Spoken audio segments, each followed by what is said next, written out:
Hey board gamers, and welcome. Today I'm going to be presenting a two-character solo playthrough and tutorial of Too Many Bones. How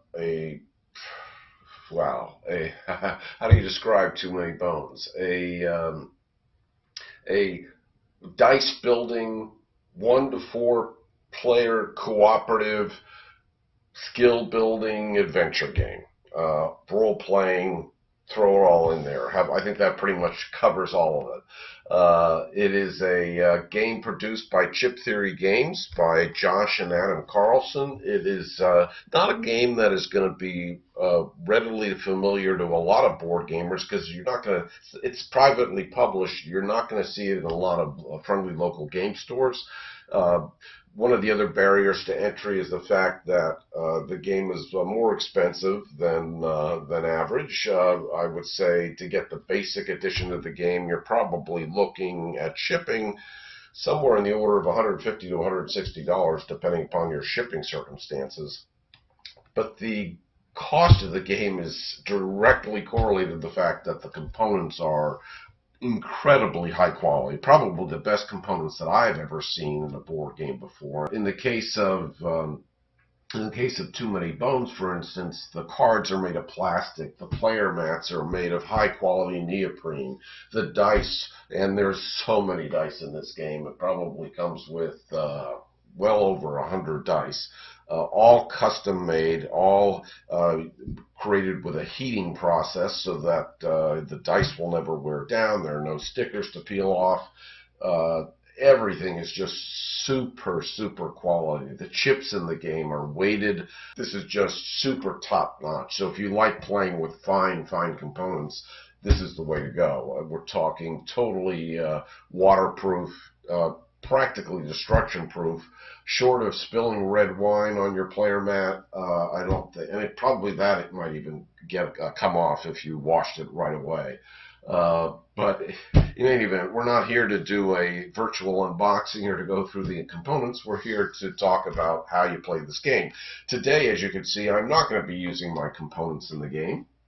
They're sitting over there in my beautiful game box on my other table. Today I'm going to be presenting the game using a program I've written. If you've watched any of my other playthroughs or tutorials, you know that I love programming the games that I love to play.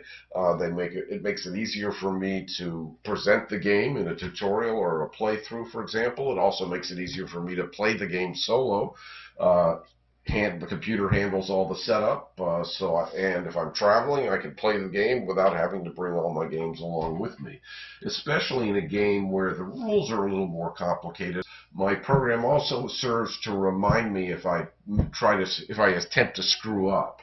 And it is, I can't say that I am an absolute expert at this game, far from that, if you will, but I am apt to certainly forget lots of rules, especially when you're playing solo. You don't have anybody else around the table to remind you about things you're forgetting. So hopefully my computer will come to the rescue in that case and remind me if I try to make a mistake. And that is if I pay attention to its reminders. So that's another thing. It is always a challenge when you're creating a video like this because you're trying to talk nonstop, and you really can't necessarily think about what it is you're doing. If you haven't been in that situation, you don't know what I'm talking about. But it can be difficult. So, especially for somebody like me, where my mind is just always all over the place. As you can see, I'm trying to talk fast because there's a lot to cover. So let me stop talking about nonsense and move ahead. Now, before we actually get to the main screen, we have to choose a tyrant that we're out to defeat, the object of our playing the game today. The tyrants at the top of this list, Molmesh, Drellin, they tend to result in quicker games. The tyrants near the bottom of the list get longer and longer in gameplay. And of course, it also depends upon the number of players you're playing with.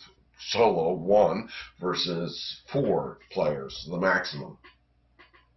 I will select 2 players for today, 2 characters, actually not players, but characters.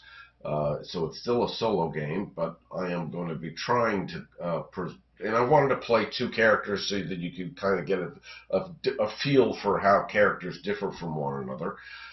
Tantrum's a little bit more advanced, so I'm going to play Picket instead, and for my second character, I'll choose Boomer. There are other characters in the game. I don't have the entire set. But I have these 5 basic characters that I'm really happy with. And some are easier to play, some are harder to play. They are all incredibly asymmetrical, all very different.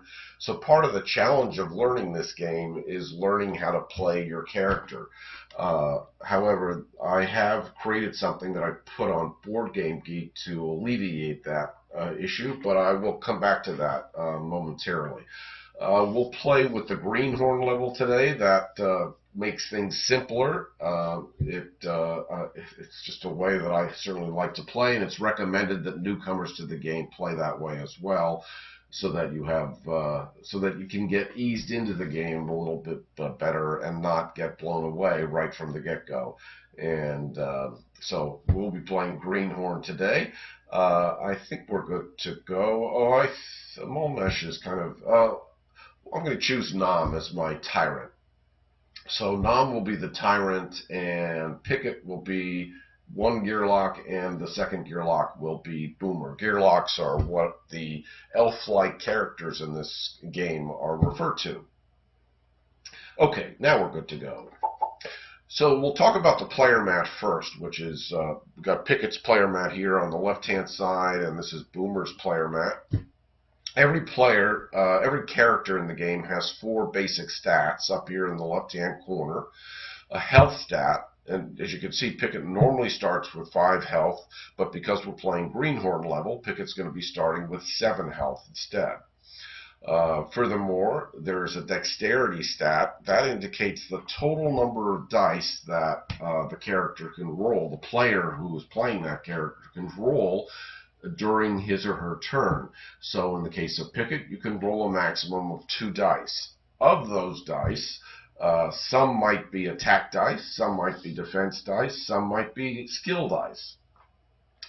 In Picket's case, his attack stat is 1, so therefore he can't roll more than 1 attack die. The attack dice look like this. On the attack die, there is 1 die face that has a bone on it. There are 4 die faces that have 1 damage on it, and there's 1 die face that shows 2 damage.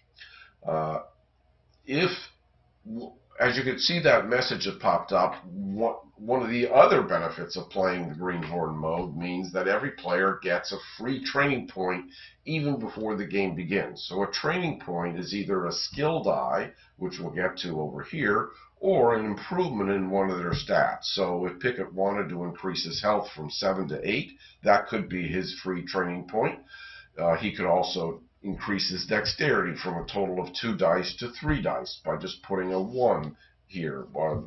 Each character comes with a set of 21 custom dice, 16 of which are their skill dice. There's always 16 over here, 4 of which are these counting dice from 1 to 6 that are used for their stats, and there's 1 custom die, and that serves to be what's called their initiative die. In the case of Picket, his initiative die looks like this. As you can see, it has a couple of different numbers on it. In Picket's case, his initiative die, which is used when you're in battle, has 2 die faces with a 2, has 3 die faces, if I'm not mistaken, with a 3, and 1 die face that has a 5 on it. Okay, so back to the stats. If you wanted to improve your health stat as your training point, or improve your dexterity stat as your training point, you just take that. Let me get rid of that dexterity. However, if you wanted to improve your attack stat, you have to first perform a training attempt. In that case, you would have to roll the number of attack dice you're currently allowed to roll.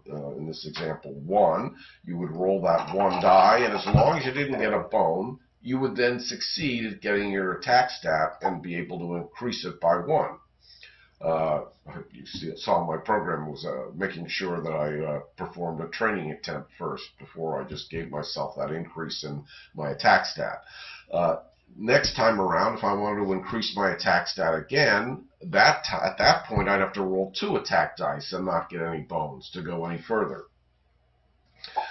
In the case of the defense stat, it works in a similar fashion. You roll the number of defense dice that you're normally allowed to roll, but defense dice are a little different. They have 2 sides that have a bone on them.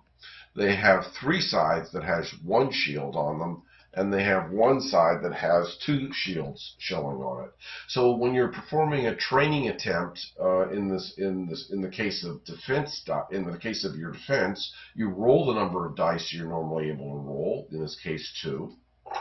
But if you get a bone, of course I didn't, but if you do get a bone, there you go, you get to re-roll that 1 time, so that as long as you don't get a bone on the second attempt, then you're able to be successful and you can increase your defense stat by 1. Next time around, of course, you'd then have to roll 3 defense dice if you wanted to go any further than that. If you do fail at the attack or defense training attempt, you don't lose your training point. You just have to spend it on some other stat or on some other skill. So those are the 4 basic stats. Each character, as long as I'm over here, also has an innate skill. Pickett's innate skill is his shield wall ability. His shield wall says that before a battle ever begins, he can roll his defense dice and bank them away in these slots up here at the top of his player board and use them in the event that he gets damaged later on. So in Pickett's case, his innate skill says that he can take, before a battle even begins, he can take his defense dice, in this case 2, he can roll them, and any shields that he rolls, he can place up here in these active slots at the top of his player mat. And that way, if he gets hit by an opponent or an enemy for 1 or 2, or even 3 or 4 damage, the first 1 or 2 damage in this case would bounce off these shields and get deflected. So he would just remove these or count those down in the case of a 2 shield die. Before he would actually have to take any hits to his HP, his hit points, or his health. Okay, the skills are where things really get very different. All the skills from one character to the next are radically douerent. And so because of that, the game comes with reference guides to double-sided single-page reference guide that, of course, is made of incredibly high quality. You can't rip it. You can't tear it. If you spill something on it, you can wash it. It's that kind of quality. However, since then, the Carlsons have created a second version of the training guide, which is downloadable from their website. They will be allowing owners of the game to purchase it at a nominal cost sometime this summer. They'll probably add some other things to that, whatever that package might be, when they finally get around to making that available. As you can see in the case of Pickett, we have all of his different skills over here on the right-hand side and what each of the 6-sided dice present in the way of icons. And then there's a complete reference over here on the left-hand side that tells you what all those icons do and how they're treated and how they're played specifically. For example, are they used instantly? They're an eye. Are they placed in an active slot possibly? Do they count up and down? Are they a counter? Can they go in a locked slot? As in this example, or intercept? Can they go in an active slot of one of your other Gearlocs, one of your fellow teammates?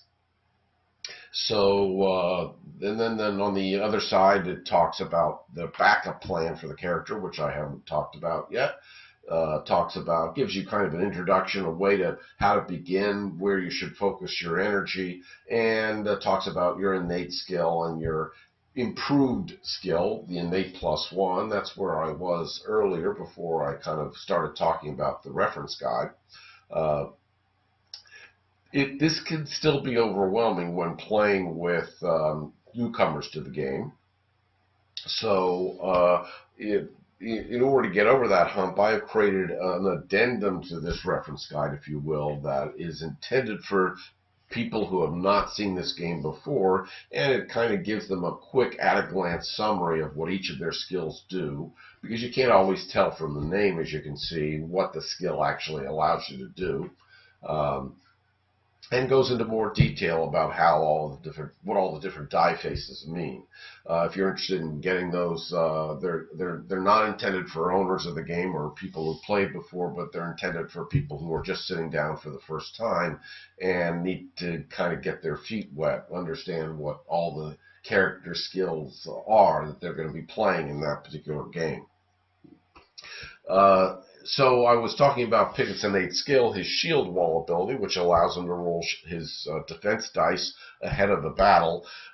It is possible for each character to get their improved innate ability, referred to as innate +1 in this game.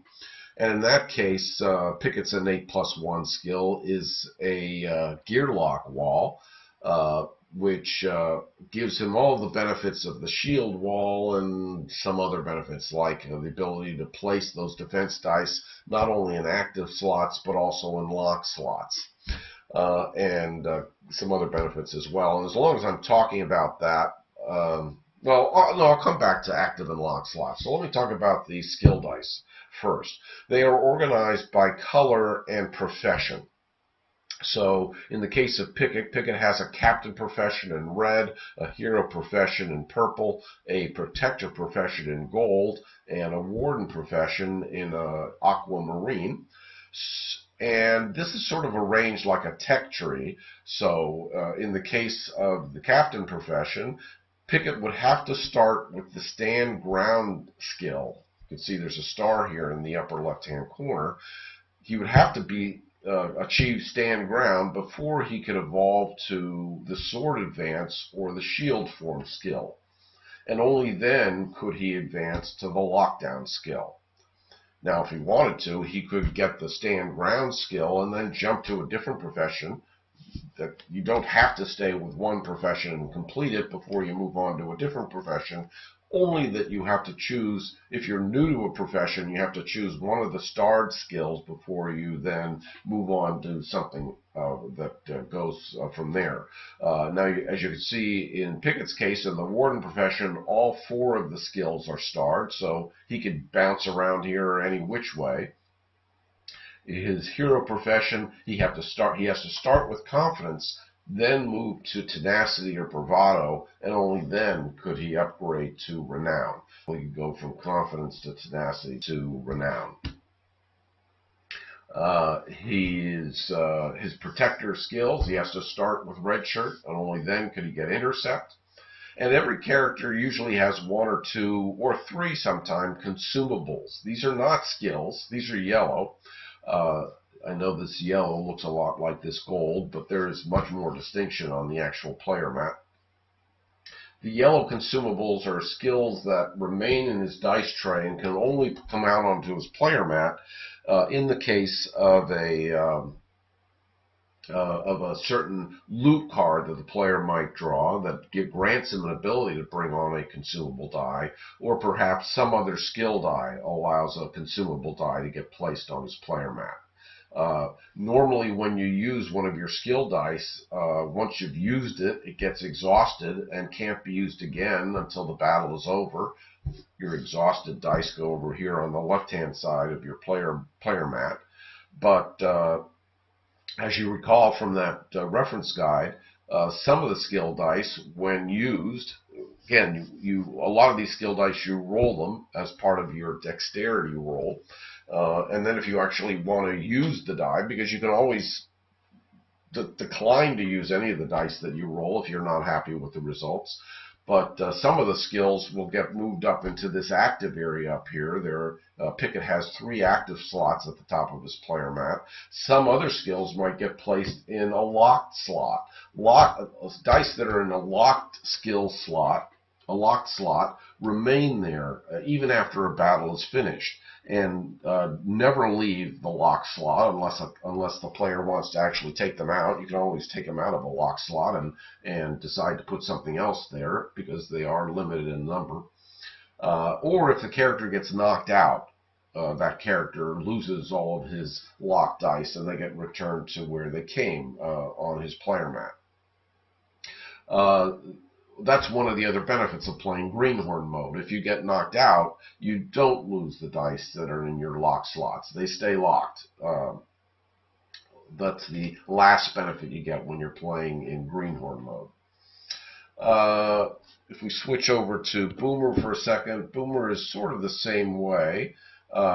He has 3 active slots, 3 lock slots. Boomer's innate skill is scavenging, which means that he gets to start with these first 4 skills dice on his player mat right from the get-go, even before the game begins. In Boomer's case, he uses these scavenging dice to find items out on the battlefield that will help him create grenades. He is a bomber. She is a bomber, I should say. A grenadier, if you will. Boomer scavenges for parts and creates grenades and then uses those grenades. And you can see that Boomer, as opposed to Picket, who was a melee character, Boomer is exclusively a ranged character. So Boomer tries to rolls these different items, these scavenging dice, to look for elements, to look for casings, to look for fuses, and only when she has one of each of these items can she then increase her grenade counter, her boom counter. This die is a skill die that is simply a counter only. It just remains on the player mat and keeps count of the number of grenades that Boomer can create. At most, Boomer can carry 3 grenades, so 2 of the die faces on the boom counter die are in fact blank. In the case of these element and casing and fuse dice, one of the sides has a bone on it, 2 of the sides have 1 item on it, 2 of the sides have 2 items on it, and the last side, the 6th side of the die, has a 3 item on it. So, for example, let's say I rolled my casing and my fuse dice as part of my dexterity roll, let's say I got a 2 on my fuse die and I got a 1 on my casing die. I could decide that I want to lock these dice get placed in lock slots. This is all itemized on the reference guide. For example, I might want to keep the fuse die because I'm happy with that roll, but maybe I don't want to keep my casing die and want to try for roll that on a subsequent turn and hope to get a higher number. Usually, the dice that are on your player mat, the die face that's showing doesn't really matter that much. Obviously, in the case of the boom counter, in Boomer's case, it does matter because it's keeping count of the number of grenades that Boomer can make at any one time. So in that case, the die face does matter, but usually the die face doesn't matter. Some of the characters have different numbers of active and locked slots. Tantrum and Nugget, if I'm not mistaken, have 4 active slots and 2 locked slots on their player mat. So they're a little more customized in that regard. Okay, let's talk about the backup plan. So oftentimes when it's your turn and you're rolling your dexterity dice, so in Picket's case, let's say Picket can roll a total of 2 dice. So let's just say Picket was rolling 1 attack die and 1 defense die. And let's say Picket got 1 damage and 1 shield. Well, Picket would be very happy about that. Picket would possibly move this 1 shield into an active slot and protect against the next source of damage that he might get on the battlefield. He might strike his opponent for 1 damage. But let's say instead that he rolled these dice. Yeah, thank you. You don't get bones when you really want them. Okay, but in this case, I did get a bone on my defense die. There's a 1 in 3 chance of getting a bone on a defense die. 2 of the die faces have a bone on them. In that case, when you roll a bone, you can, if you want, in most cases, some cases you have to, you can, if you want, place the bone in your backup plan. So if I chose to add this defense die to my backup plan, it would go up here. And as you accumulate more and more bones, you have additional skills that you can perform. For example, 1 bone in the case of Picket doesn't get him anything, but if he has a second bone here, he can perform a shield bash, spend 2 of these bones, and everything else would slide to the left. If he had 3 bones, he could perform a do-over, which would allow him to re-roll 1 of the dice that he just rolled as part of his dexterity. Benevolence gives him the ability to heal for 2 HP, and also to add a 2 defense die, a 2 shield defense die to an active slot.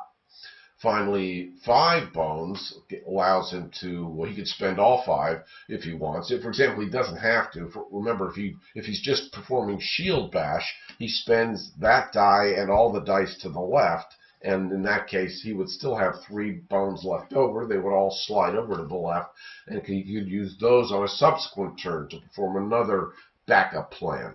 Characters are limited to 1 backup plan action per turn. If you achieve all of the bones and you decide not to spend them, and then you get another bone and add that to your backup plan, that allows you to get your innate +1 skill. So that's how you get innate +1, by getting a 6th or more bones on your backup plan. All those bones then get spent, and you end up having your advanced ability, your innate +1 skill.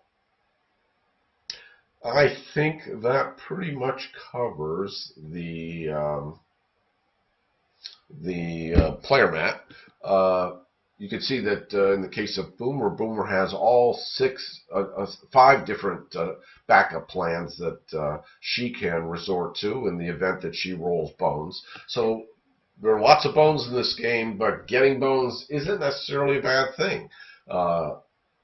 So oftentimes you can use those bones to your advantage on the battlefield when it's your turn. Okay, so I think let's get this extra training attempt out of I'm sorry, not this extra training attempt, but rather this each player getting 1 training point of their choice. That is the last advantage of having playing with the greenhorn level. So what skill do I want to grant, or what training point do I want to grant Boomer? Because I could improve one of his stats if I wanted to. And you know what? In fact, I'm just going to make some quick decisions here. I'm going to increase Boomer's opportunity to get a lot of these items to make more grenades. I'm going to use his training point and give him 1 more dexterity die. So now he can roll a total of 4 dice instead of just 3. And in the case of Picket, I will give Picket his stand ground skill. His stand ground skill is all about having ongoing healing. And in the case of that die, 4 of the die faces is a reusable bone. Now, in the case of a reusable bone, if you roll that, they still go up into your backup plan. But when you've spent them, they don't get exhausted. They instead come back to your player mat, so he gets to use it again. So that's a kind of a custom bone, if you will. That's 4 of the sides, and then 2 of the sides of his stand ground die have this infinity +1 heart symbol, and that basically means that if he had that and placed that die in a locked slot, Picket would then be able to heal at the start of every one of his turns for 1 health, for 1 HP. So that's the basic skill I'm going to start with in the case of Picket. Now, my program has already set up the encounter deck for the game and gotten everything else initialized, but obviously when you're playing with the board game pieces itself, you have to do that yourself, set that up manually. When you're playing with a certain tyrant, you take a look at that tyrant's card, and you find out how many progress points you need in order to fight the tyrant. So in the case of Nam, I have to accrue 6 progress points before I can only then try to fight him and defeat him. And then Nam, I have to do so over the course of 8 days. So I might spend, for example, 6 days achieving these 6 progress points. I might spend a 7th day trying to fight Nam and failing, and then on my 8th day, I would have to actually defeat Nam, and if I don't, I would lose the game. And that would probably be me. I'd probably end up losing, because when I'm playing solo, that's just usually the way it works out for me. So my program is going to keep track of progress and days over here in the top left-hand side. This is the icon for progress. This is the icon for the number of days. And this is the icon, by the way, for training points. Anytime you see this icon on a card, it means that every member of the party can get 1 more skill or 1 more increase in their stat, in one of their stats. Okay, so that's progress and days, and there are different ways to keep track. There's a day counter in the game. To chip that has sort of looks like a compass that allows you to keep track of the days, and there's you can either use there's a custom mat that you can purchase at a nominal cost that allows you to keep track of the progress points you've achieved. It's a beautiful map of the area, and it shows that in cases of some tyrants you have to achieve 6 progress points before you can conquer the tyrant or fight them. Other times it might be 8 or 10 progress points that you have to achieve. Now you also have to create baddie stacks. Baddies are the minions, the bad guys in the game that you're generally going to be fighting in most of your battles until you get to the tyrant. At the bottom of the tyrant card are symbols, colored symbols that indicate which baddies you're going to be playing with in this game.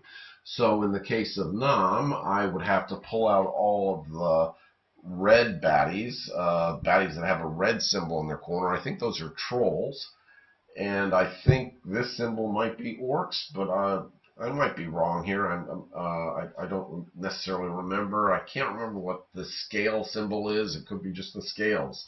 But if you have trouble remembering what each of these represent, you can simply go by color or go by the icon inside the circle to identify which baddies you are going to be playing with. So the game comes with I believe 55 baddie chips that each of which are a member of these different tribes, and there are 3 different kinds of baddie stacks that you'll be creating. There are the easy baddies, and I use that term in a very relative fashion. They are the 1-point baddies.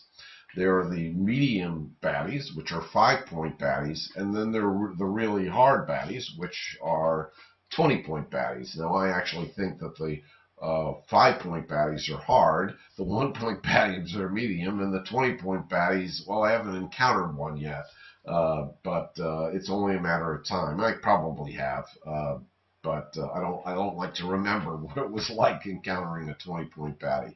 They are really tough in the game, and I think there's a total of 7 of those in this game.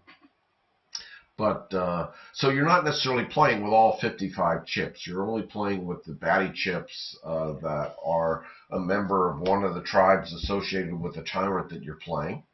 And then you organize those chips into 3 different stacks: the 1-point baddies, the 5-point baddies, and the 20-point baddies. Those are all shuffled and placed face down. So when you need to draw a 1 or a 5 or a 20-point baddie over the course of the game, you won't necessarily know what it is you're about to draw. But as we'll soon find out, there are ways that you can kind of have an idea of what you're going to be drawing. Okay, next you have to create your encounter deck. There are 2 encounter decks that come with the game. There is a 12-card deck that is used only for when one player is playing one character. That's solo play, complete solo play. And then the other deck, which is the deck that we're going to be playing with today, the 30-card deck of encounters that are used anytime you're playing with 2 or more characters. Now, you're not playing with all those cards, so you might think, oh, how much variety is there when you only have 12 cards or 30 cards in a deck? You are only playing with a fraction of those cards. In the case of Nam, again, let me bring his card back up. Since we're playing over the course of a maximum of 8 days, you would only you would shuffle up the encounters. In this case, the 30 card deck of encounters that are used for playing in multiplayer games, and you would shuffle those up. You would draw at random 5, 3 less than the number of days that are showing on the Tyrant card. So I would draw 5 of those encounters, put the rest back in the box. You would add to that base deck of 5, in this case, the Tyrant encounters. There are separate encounter cards that are specifically intended for each Tyrant.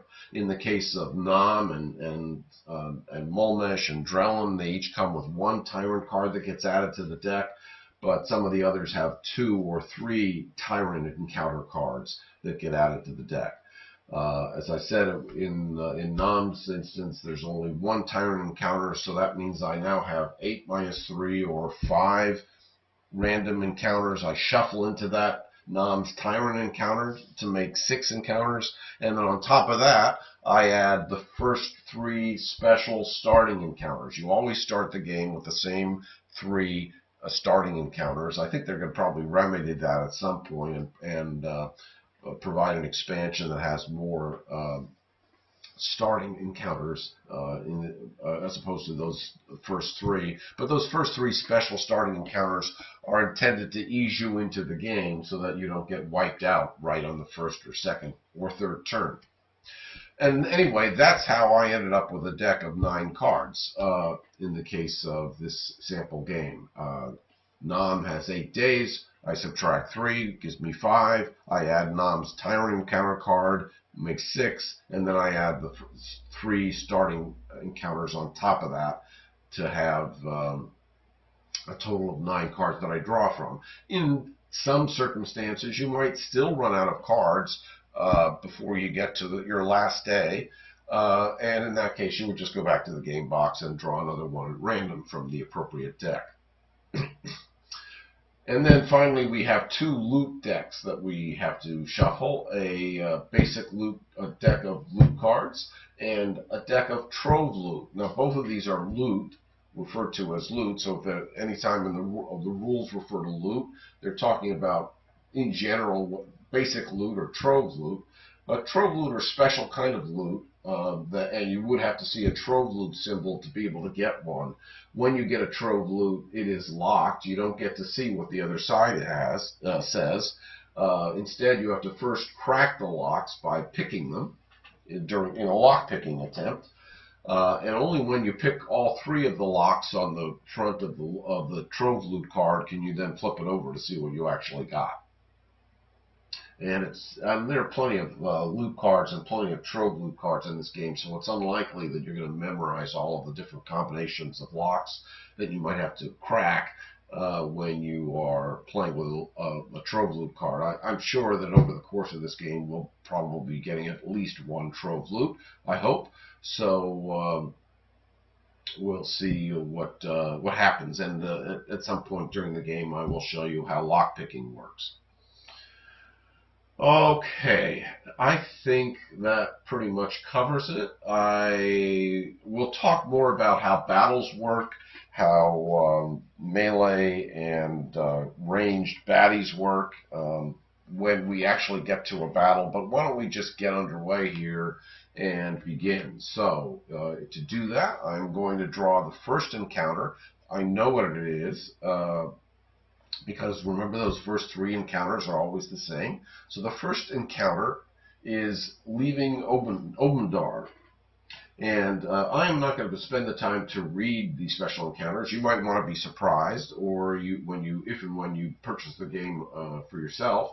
But if you want to read it, you're welcome to pause the video right now and take a look at what it says. Instead, I'm going to go ahead and flip the card and see what it says. So this symbol means that there's no battle involved, and usually encounters will give you a choice to make. You'll have 2 or possibly 3 different options. Not always. Sometimes there's only one option on the back of the card. In this case, we have 2 different options. We choose one. We can either squeeze in some last-minute self-improvement, and every member of the party can gain 2 training points. Remember, this is the symbol for training points. Or we can choose to shake down a shady peddler, in which case each member of the party gets 1 training point, and each member of the party may draw 2 loot and choose to keep one of those, discarding the other. This is the symbol for a basic loot. Regardless of which choice you make, you get a progress. So this is one of the easier progress points you're going to be achieving in this game. I think for this demonstration, I'm just going to go with training points because I suspect you probably want to see how more of the skill dice work. So let's see. For Picket, I think I want to increase Picket's attack dice by 1. So that means I have to roll a training attempt. So I'm going to roll 1 attack die. And I'm not increasing Picket's attack strength today. Except that I get 2 training points. So for my second training point, I could try for attack again. So please don't give me a...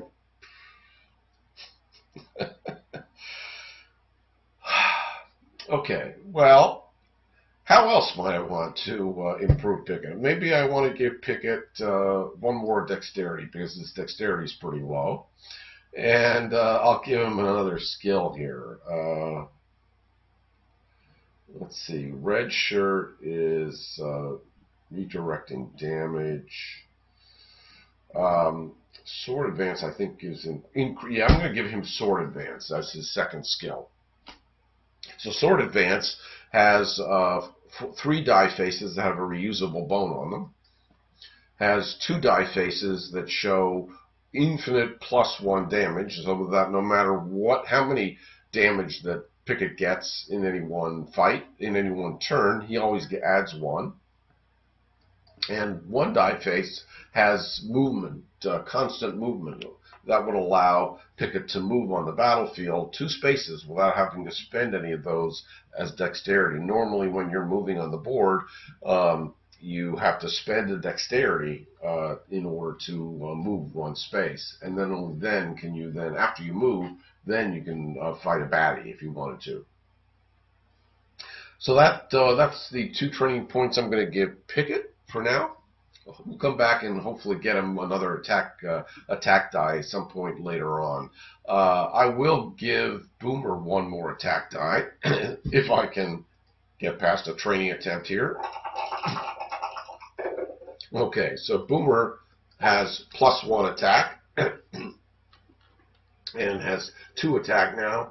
And, pardon me, let's actually give Boomer a grenade that he will learn how to make. I'm going to give him a frag grenade. Now remember, he won't be able to roll this die until he rolls these dies and can up his boom counter. And only when he ups his boom counter can he then spend 1 of those boom counters to throw a frag grenade. The frag grenade has a red bone on it. Red bones are special. They must be used in your backup plan. So if I roll this die and I get a bone, I have to place it in my backup plan, and when I'm done, it's going to get exhausted. Because you throw a frag grenade, it might go off, maybe it doesn't go off, but regardless, you lose your frag grenade. You don't have it anymore. So 1 die face on the frag grenade has a bone on it. I think 4 die faces show 3 damage, and 1 die face shows 4 damage. Frag grenades cause collateral damage to orthogonally adjacent spaces on the battle map.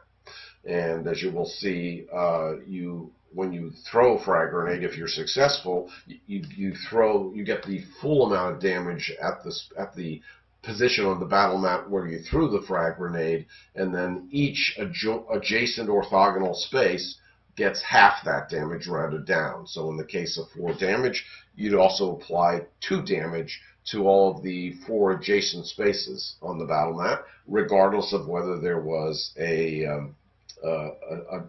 baddie sitting there, or you, or one of your fellow Gearlocs. It's possible you could all get damaged. Again, the die face on the player map really doesn't matter that much. Okay, I've given each of my characters their starting, their 2 training points. I get a free progress point as well, so now I have 1 progress point to my credit, and that ends the first day, the first encounter. Except for the fact that we now get to perform the recovery phase. The recovery phase is what happens at the end of every day. And the recovery phase works this way. First of all the members of the party can trade loot if they don't like what they have, but would prefer to have what somebody else has in the party. They can exchange it any way you want. You don't even have to exchange it. You can give all your loot to somebody else if you want. Each member of the party can also make a lockpicking attempt on either one of their locks that they have to crack, or perhaps they want to help one of their fellow Gearlocs in trying to lockpick something. And then each Gearloc, and so of course we don't have any loot to trade, and we don't have any locks to pick at this point, so each Gearloc may do one of the following. Restore to full health. Well, that doesn't apply because everybody's at full health. We haven't had a battle yet. Or we could search for better loot by discarding one of our loot, but we don't have any loot to discard. So really the only option we have for each member of the party is to scout the area. In that case, we roll a d6. In the event that we roll a 1 to a 3, we can reveal the top face-down 1-point baddie on the 1-point baddie stack, and either elect to keep it on top or to move it to the bottom of the stack if we think it's a little too hard, a little too tough for us. If we roll a 4 to 5, we can reveal a 1 or a 5-point baddie, and if we roll a 6, we can reveal a 1, 5, or 20-point baddie. Unlikely we're going to see 20-point baddies anytime soon, so even if I roll a 6, I doubt I'll be checking the 20-point baddie stack. Most likely, no matter what I roll, I'm going to be checking for a 1-point baddie at this point, since it's early in the game. So Boomer is going to go ahead and scout. Boomer rolled a 4, which means she can scout a 1 or a 5-point baddie. I'm going to look at the top of the 1-point baddie stack, and I get a Troll Young'un. So let's take a look at how you interpret the baddie chips. So this is a 1-point baddie. This Troll Young'un would start with 4 hit points or 4 health, and basically you would take the baddie and you would place 4 health chips under it to create a stack. The baddie's initiative is 3, starting initiative. That's the turn order in the battle, and that's a little below average. The higher the number, the better your initiative. So a 3 would put this Troll Young'un right below the middle of the pack, possibly. The Troll Young'un rolls 1 attack die and 1 defense die, assuming they don't already have 1 banked. So if say the Troll Young'un rolled a 1 or 2 shields on their defense die, that die would be placed on top of the stack for the Troll Young'un, and it would count down if and when the Troll Young'un got hit by damage. But if that die was still there, or in the case of a Gearloc, if we had some banked defense dice in an active slot, those would count against your defense die roll.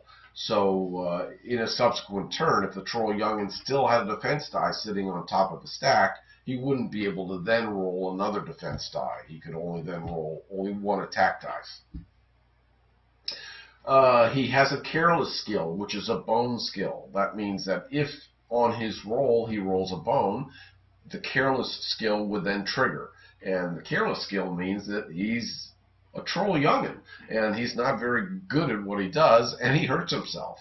So that's actually a good skill for us, for these characters to have. But again, that only applies in this case to when he rolls a bone. He's a melee character. If he's not sure, normally melee characters target the closest Gearloc on the player map, but if 2 or more Gearlocs are equally close, then this Troll Young'un would target the weakest of those. And if there was a tie for weakest, closest Gearlocs, then the Gearlocs, the players would choose which Gearloc they wanted that Troll Young'un to go and move on to attack. Baddies always have the option of moving 2 spaces, melee baddies, before they target. They go after the target of their attack. Of course, if they're already adjacent to their target, they don't move. They just go ahead and attack. Anyhow, you can see also that this Troll Young'un is a member of the Orc tribe, I think, maybe. No, I guess the Troll tribe, because it's a Troll Young'un. So these must be the trolls, I guess. Or maybe not. I don't remember. But do I want to? So I out in the distance. I'm doing some reconnaissance. I see this Troll Young'un. I can either scare it away or silently retreat, knowing that the Troll Young'un will be one of the first baddies I encounter. And this it does have 4 attack stat, 4 health stat, but it is careless, so it might hurt himself and make it easier to kill. So I will keep the Troll, I shouldn't say kill, it's just a Troll Young'un. Let's just say frighten away. So I will not move this Troll Young'un to the bottom of the stack. And so we now know that the first 1-point baddie we draw from the stack is going to be a Troll Young'un. In this case, the Troll Young'un would be placed face up next to the baddie stack and kept, so there would be 2 stacks, a face up stack that you've already scouted in order, and then, of course, the face down stack. Now we'll go over to Picket and have Picket perform a scouting attempt as well. So regardless of what Picket rolls, we're going to scout for a 1-point baddie. Picket rolled a 3, which means he has to scout the 1-point baddie stack. He scouted an Orc Scout. Okay, so that must be the symbol for Orcs. And this Orc Scout has 3 hit points, a slightly above average initiative of 4, rolls 1 attack die on his turn. He's a ranged character. Ranged characters don't move in the game. They target the weakest or the strongest Gearloc, in this case the weakest. And this Orc Scout has the raiding skill, which means that for every other Orc on the battle map, when it's his turn, this Orc gets to roll an additional attack die. So if there were 3 Orcs on the board at any one time, he would get to roll 3 attack die, not just 1. However, this doesn't look too bad. I'm mostly worried if I see a baddie that has a weakened skill, which hurts our dexterity, or a poison skill, which obviously hurts our health. I'm not too worried about this one. I'm going to leave this one on top of the baddie stack as well. Okay, so we know that our first 2 1-point baddies are going to be the Troll Young'un and the Orc Scout. After that, it's anybody's guess. And that pretty much ends the first day. So now we're ready to move on to the second day, and now I'm going to try to move a little faster. So we're going to draw the second encounter card. We are going to advance the day now, so we're on day 2. The second special starting encounter is hardly out the gate. If you want to pause the video and read it, you're welcome to. But I'm going to flip the card over and see that we are going to have a battle this time. So this icon means there's a battle.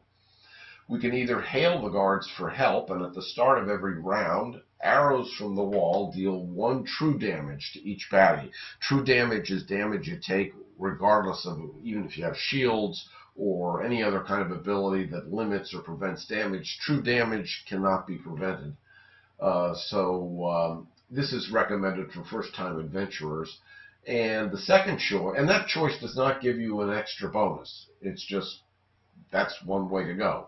However, you can also say, I don't need any help from the guards at the tower to be shooting arrows at my baddies. I want to fight them all by myself. In that case, you get an extra training point if you take that choice. Regardless of whatever choice we make, we're going to get a progress point and another training point and a loot for each member of the party. So do I want 2 training points and a loot and a progress, or do I want 1 training point, a loot, and a progress? I have played before, a couple of times, but I think I can pretty much tackle this first day's worth, the second day's worth of baddies. So we're going to go with this second choice. We're not going to ask for help from the guards of the tower.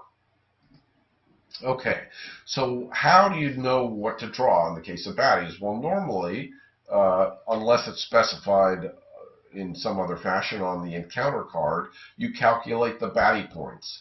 The baddie points are calculated by taking the day you're on, in this case 2, and multiplying it by the number of characters you're playing with, in this case 2. That comes out to 4 baddie points. And therefore, I would draw 4 1-point baddies and place them on the battle map. The first one would either go into the melee or ranged position of lane 1. The second would go in either in the melee or ranged position of lane 2. Now recall that we know that the first baddie we're going to get is going to be a troll youngin, and if I'm not mistaken, that was melee. So that troll youngin is going to end up here. The second one was an orc scout. That was a ranged baddie, so he's going to go here. And then the third and fourth baddies, whatever they may be, are either going to go, the third one's going to go here or here, and the fourth one's going to go either here or here. Now, if, let's say it was day 3, and we were calculating baddie points, in that case, it would be 3 times 2, or 6 baddie points. And in that event, you would draw 1 5-point baddie first, and then 1 1-point baddie second. So you would only be facing 2 baddies, but one of them would be extra tough. Okay, so our battle today is day 2, so we're going to be facing 4 1-point baddies. Let me have my program go ahead and set up the battle map. A lot's going to happen here, but I'll explain it all once it's all finished. So the Gearlocs are rolling their initiative dice to see where on the initiative track they are going to appear. And Picket's going to be going first because Picket rolled a 5, but Boomer only unfortunately rolled a 2, so she's pretty low. Now, when there's a tie among initiative, in the case of the baddies, the lane always beats out. So lane 3 beats out lane 4. But when there's a tie between baddies and Gearlocs, or between Gearlocs and Gearlocs, you choose who you want to go first, and usually you're going to want the Gearloc to go before the baddie. So in this case, my program has placed Boomer here in this position, going after Picket, then after the lane 2 Orc Scout, and the lane 1 Troll Youngin. So you can see that these baddie dice, these baddie initiative dice, are ranked 1 through 6, but each set corresponds to a specific lane. There's a blue die for the blue lane, a purple die for, a violet die for the lane 2, a yellow die for lane 3, and a green die for lane 4. So we already know that we have a melee Troll Youngin here in lane 1, a Orc Scout in the ranged position of lane 2. We drew a Troll Romper here in the melee position of lane 3. Troll Romper has a thick skin skill, which means that the first hit, the first damage bounces off. And if they do roll a bone when it's their turn, they too have the careless skill, so they're not very careful. And then over here we have an Orc Grunt, which also has the rating skill. So both of these characters are going to be rolling, both of these baddies are going to be rolling 1 extra attack die until we can take one of them out. And this particular Orc Grunt is a melee character that targets the strongest player.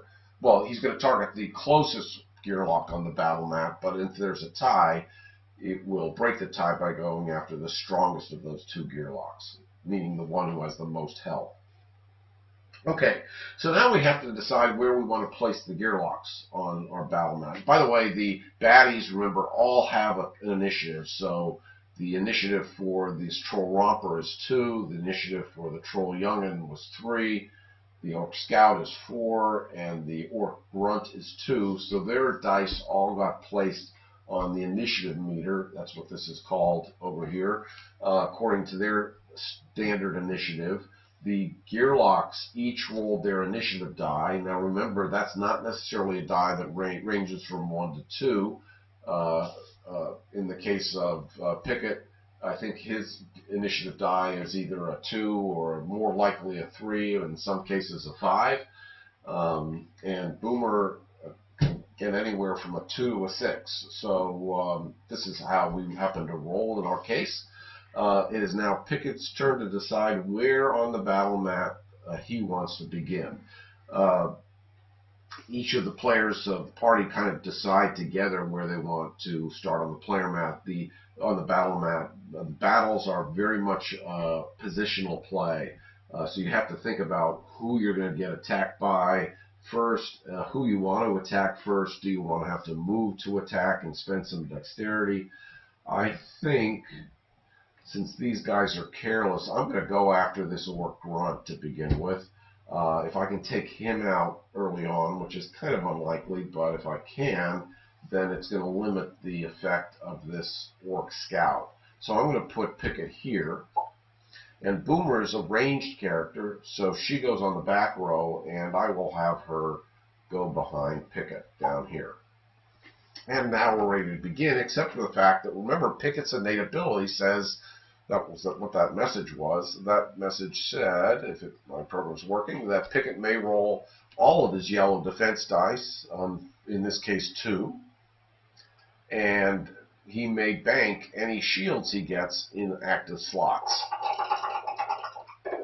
So he rolled a 2, and that gets put in an active slot. Unfortunately, the bone that he rolled cannot be placed in the backup plan. That's not done in the case of this special skill. Okay, so that takes care of Picket's skill, and now we're going to top of the initiative order in round 1 of the battle. That's Picket, so Picket gets to go first, which is unusual. Picket is a melee character, and I'm not going to bother spending any of my dexterity to move. I'm going to go ahead and attack this Orc Grunt. I get to roll 3 dice in total, and I think I would like to get stand ground or sword advance out. Let's hold off on defense. Since I have my 2 shields already, let's roll 2 attack dice. And let me roll, and I have lots of health for the moment, so let me roll my sword advance to see if I can get some extra damage in future turns. So these are my 3 dexterity dice. I did hear a message. What did that say? You're attacking with 2 dice, but you're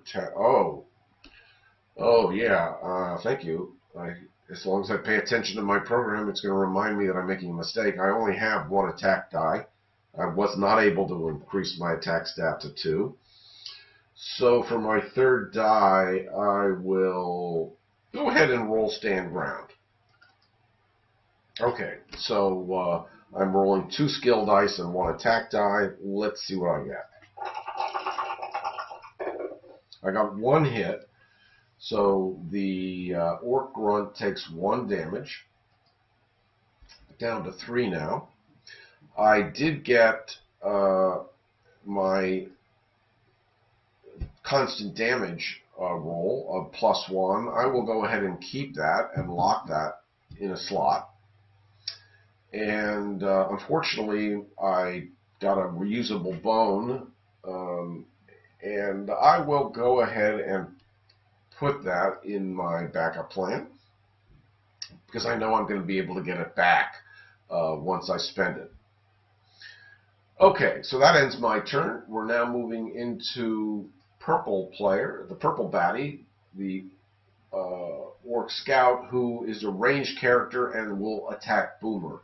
Remember that the Orc Scout targets the weakest Gearloc on the board, and that would be Boomer with only 5 health. The Orc Scout normally rolls 1 attack die, but because there's another Orc on the player mat, battle mat, I roll an extra attack die for this baddie. My program doesn't keep track of everything. So he's going to be rolling 2 attack dice, and boy, this could be tough for Boomer right from the get-go.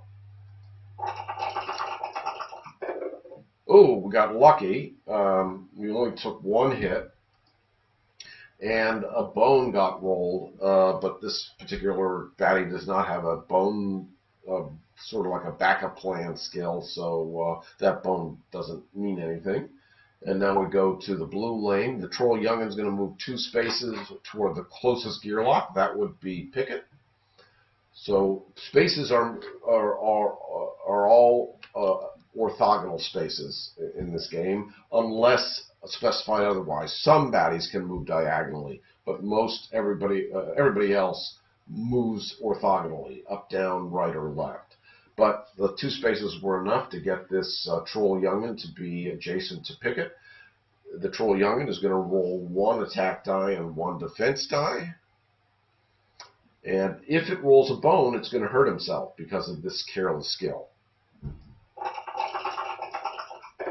We got a bone, so he takes 1 damage. He got a hit, so Picket takes 1 damage. But Picket has defense dice in a defense die of 2 shields, so that gets counted down to 1, and that absorbs that 1 hit. So Picket is not damaged in this case. Okay. It is now Boomer's turn. Boomer has 4 dice that she can roll, and she is going to go and target. I'm going to go after this Orc Scout in the back row because it's ranged. You always have to choose your target first. So for this Orc Scout, I will roll 1 attack die. I will roll 1 defense die. And I will roll my element die and my casing die to see if I can collect, scavenge for some parts to collect, to up my boom counter. So that's my 4 dexterity. I'm going to go ahead and roll those and see what I get. Wow. So I'm going to add this attack die and this defense die to my backup plan. I got a 1 element, which is not great. I think I'm going to end up not using that. I'm going to put that back on my player mat and roll that again on a future turn. But the casing, I got a 3, which is terrific, so I'll go ahead and lock that in. So now I just need some elements and some fuses to start making grenades. But unfortunately, well, I can go ahead and immediately use my backup plan and spend 1 bone here to throw odds, which deals 1 damage to a target of normal attack dice. So since I was targeting this Orc Scout, I'm going to spend 1 bone. I haven't used my backup plan. It may be remembering from when I was demoing earlier, I may have clicked the backup plan dice, and it may think that I have already used it once. But I'm going to go ahead and spend 1 bone to hit this guy for, and actually, oh no, it doesn't matter. I'm going to hit this guy for 1 damage. Okay, so all was not lost on my turn.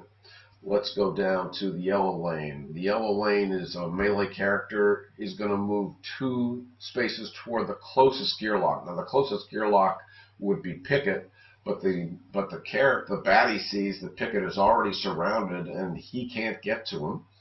So instead, he's going to target Boomer because he sees that there is an opening to go after Boomer. But he can only move 2 spaces. So regardless, he's going to end up here for now and is not going to attack. And lastly, we have the green baddie over here who's attacking Picket because he's already adjacent. I guess some of these baddies are probably she, but maybe I should refer to them as it.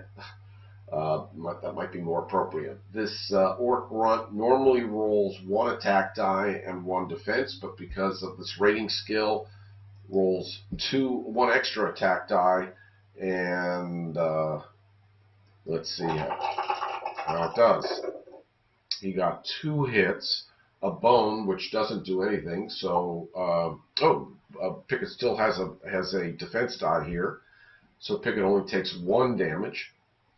And you can see that the character rolled 2 on his defense die, and therefore he won't be able to roll that another defense die on subsequent turns until this gets depleted by Picket going after him. So we now move into round 2 of the battle, because everybody's gotten a turn, and we're back to Picket. And Picket has 3 dexterity, can roll 1 attack and 2 defense, so that's what I'm going to do. Targeting this same Orc Grunt, of course. He got 2 hits, both of which go against the shield die, so now this shield die is gone from the Orc Grunt. Rolled a bone, that gets added to Picket's backup plan. And rolled a shield. And now, if I wanted to, because I would like to get this die back, it's reusable. So I can spend 2 bones to perform Shield Bash. Shield Bash says that I remove all my defense dice and apply that much damage to my target.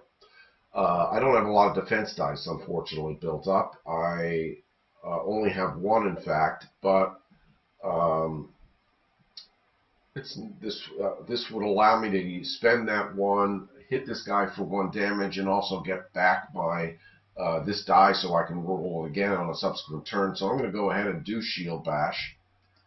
Means I'm going to be left without defense. So this die normally would get exhausted, but instead goes back to my player mat.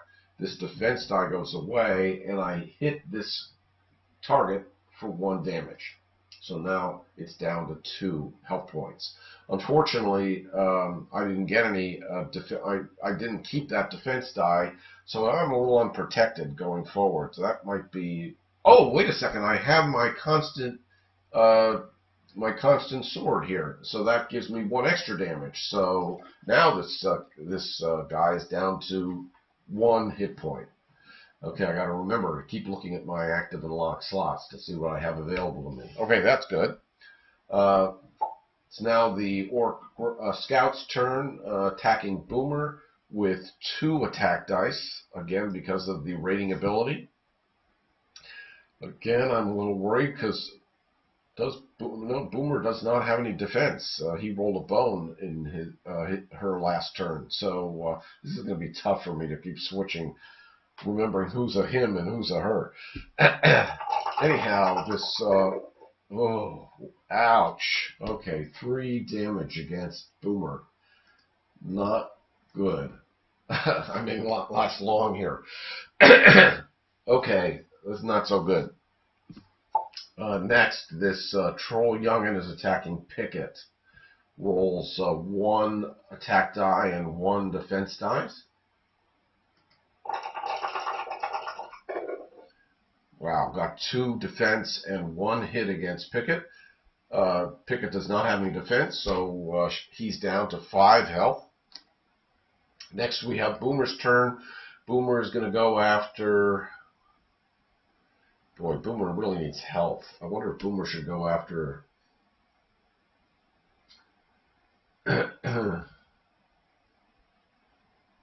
Boy, this could be the end of Boomer when this guy's turn comes around, which is next.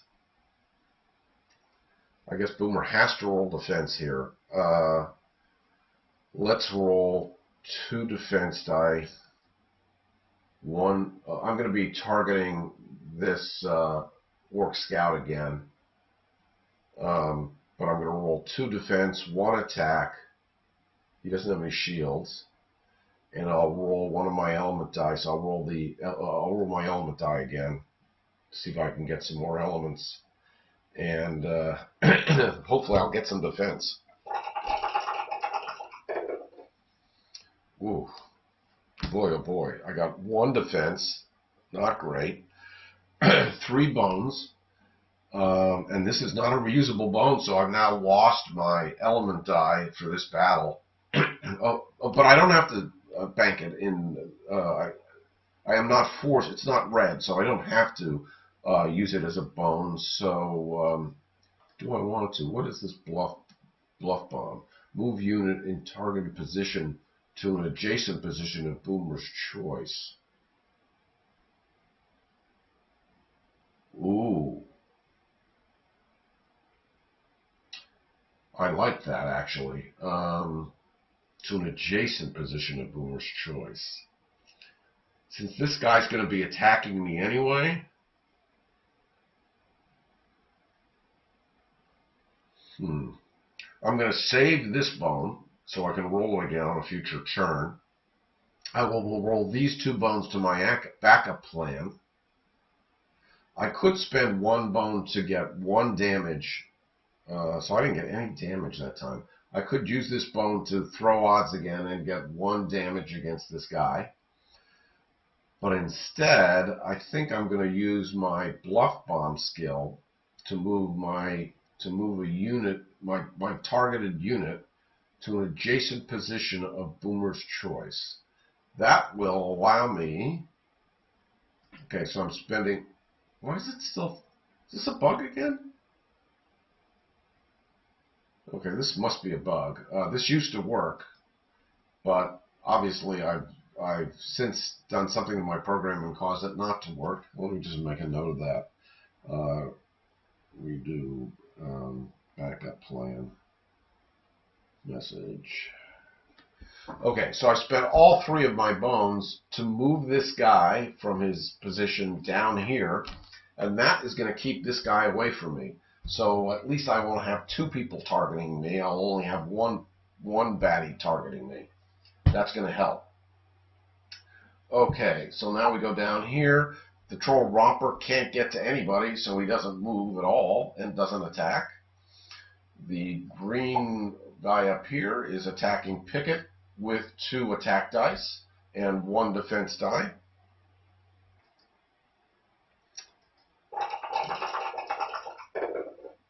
Got 2 hits.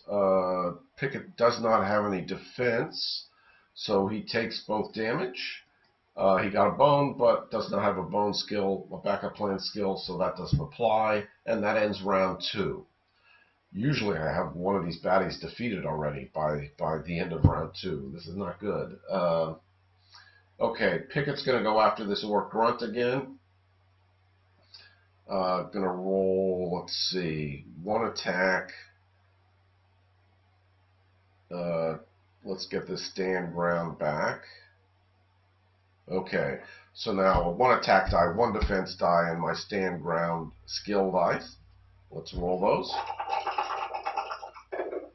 We got a hit, so that takes this guy out.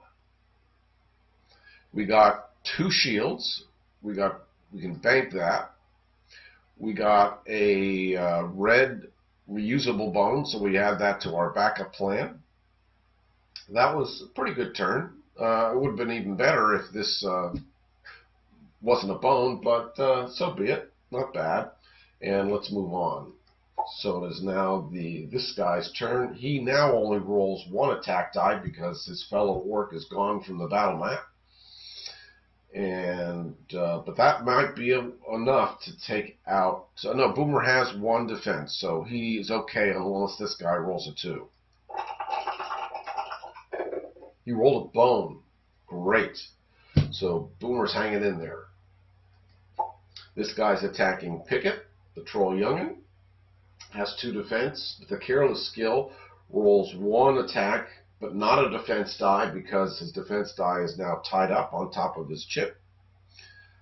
And by the way, I didn't mention that there are also lane chips that are used in this game. So underneath this baddie chip is a blue lane chip because these baddies move around and you don't necessarily know do they correspond to this die or which die are they. So the blue lane chip underneath this baddie would identify him allow you to remember that he originated in lane 1 and corresponds to this initiative die.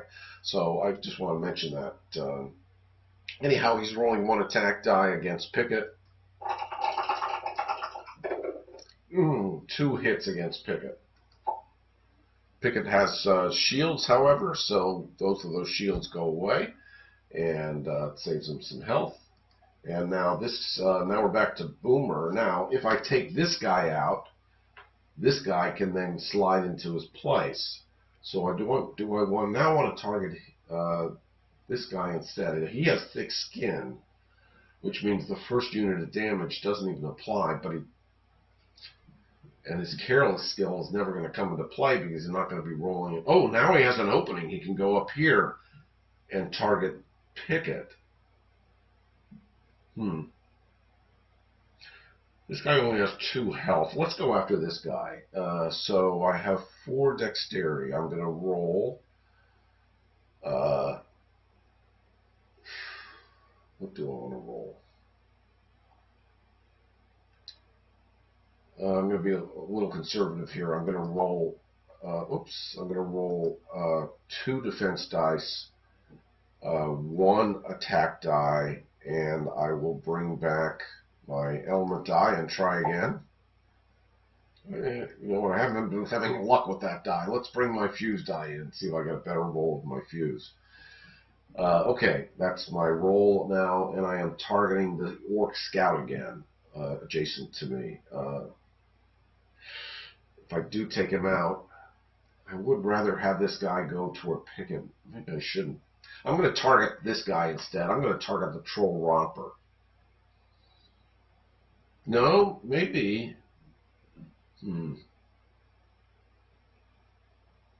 Yeah, I'll target the Troll Romper. I'm only rolling 1 attack die, so chances are not good that I'm going to get any result here unless I get a 2.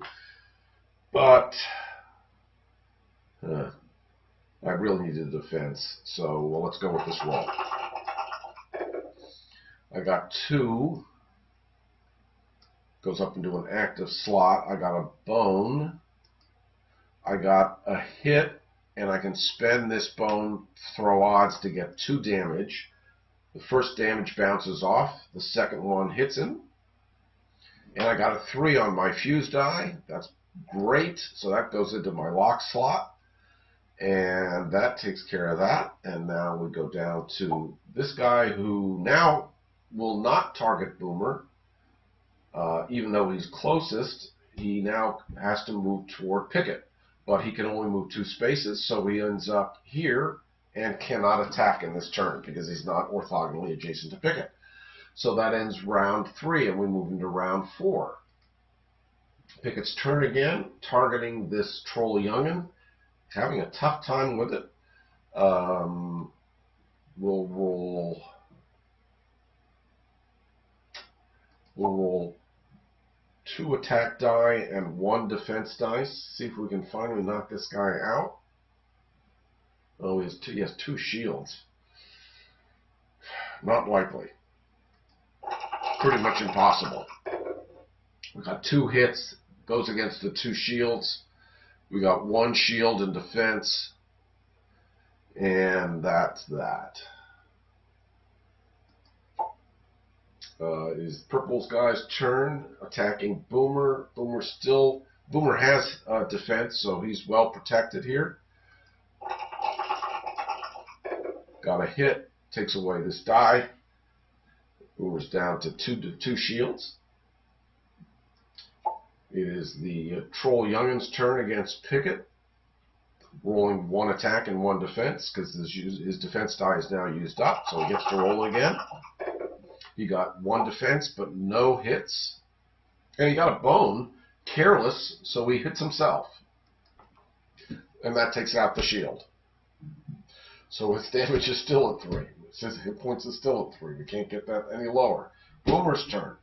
Boomer will target. Well, now this guy is definitely going after Picket. So Boomer is going to target this guy again. We'll roll 1 attack we have one defense. We'll roll one attack, one defense.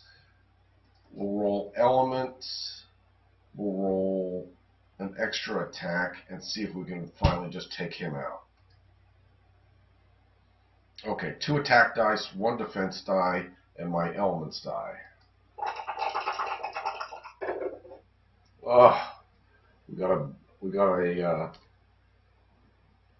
We got 2 hits. 2 hits are enough to take this guy out. So he's gone. We got 1 shield, which I'll bank in an active slot.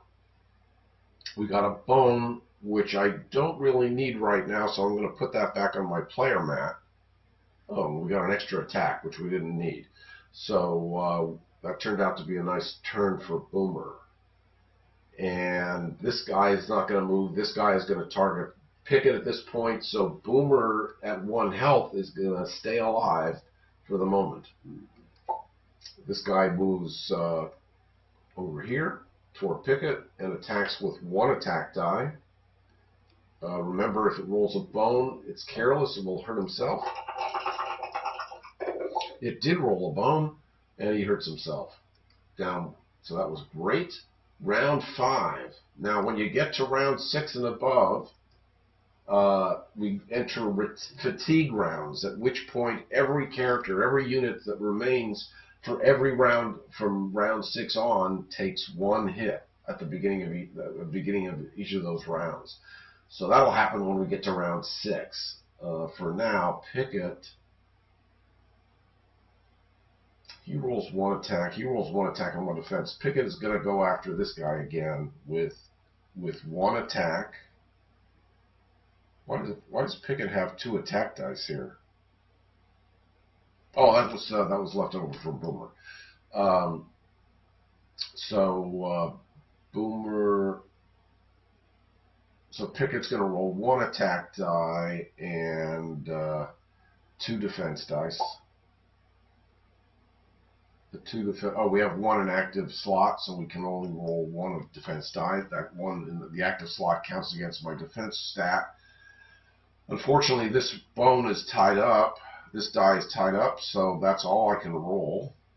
And I am targeting. I'm targeting this troll youngin. Oh, damn, a bone. But we got shield bash. So if I move this shield up here, move this bone to my backup, and now apply shield bash, which will get me this reusable bone back. Shield bash allows me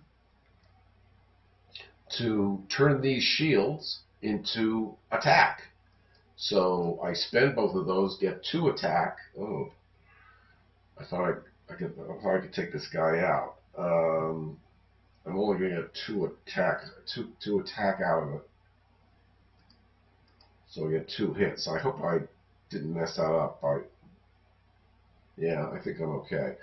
I got 2 hits. Didn't take him out, unfortunately. So, oh, and Picket has this ongoing. Oh no, he doesn't have ongoing health. He still hasn't been able. Oh, he gets 1 extra strength. Damn it! Don't forget that. So this guy's gone. Okay. I may have forgotten that on my last turn. So he may have been gone last turn. I can't remember now. Shoot, got to remember that. Maybe I should add that into my program, because I do play with Picket a lot. Constant damage. Okay, making notes as I go. All right, it is now Boomer's turn. So Boomer's going to target this 1 guy. He doesn't have any defense. He just needs 1 hit against him. He is going to roll his element die. And he can roll 2 attack dice. Doesn't really need to roll a defense die, because nobody's attacking him at this point. But there's not much you can do. I think we're going to win this right here and now. Yes, we got plenty of hits. This guy's gone. All of the baddies are gone from the battle map. We have succeeded. Our battle has ended. And we have succeeded finally at achieving this particular encounter. So if you recall, because we took this second choice, each member of the party is going to get 2 training points, a loot, and we are going to get a progress point. So let me increase my progress point. I'll draw a loot for Boomer. Got a mech pick. And I'll draw a loot for Picket. Got utility parts. Utility parts. Unexhaust 1 die. I might want to exchange those and give that to Boomer. Because his grenades are more likely to, yeah, I think I'll probably do that. But let me worry about the training points now. So again, I'm going to try for my attack skill on Picket. Oops. Only 1 die we have to roll. We're not attacking, we're performing a training attempt. So I'm rolling that 1 die. I did not get a bone this time, so this time we were successful at getting our attack stat increased.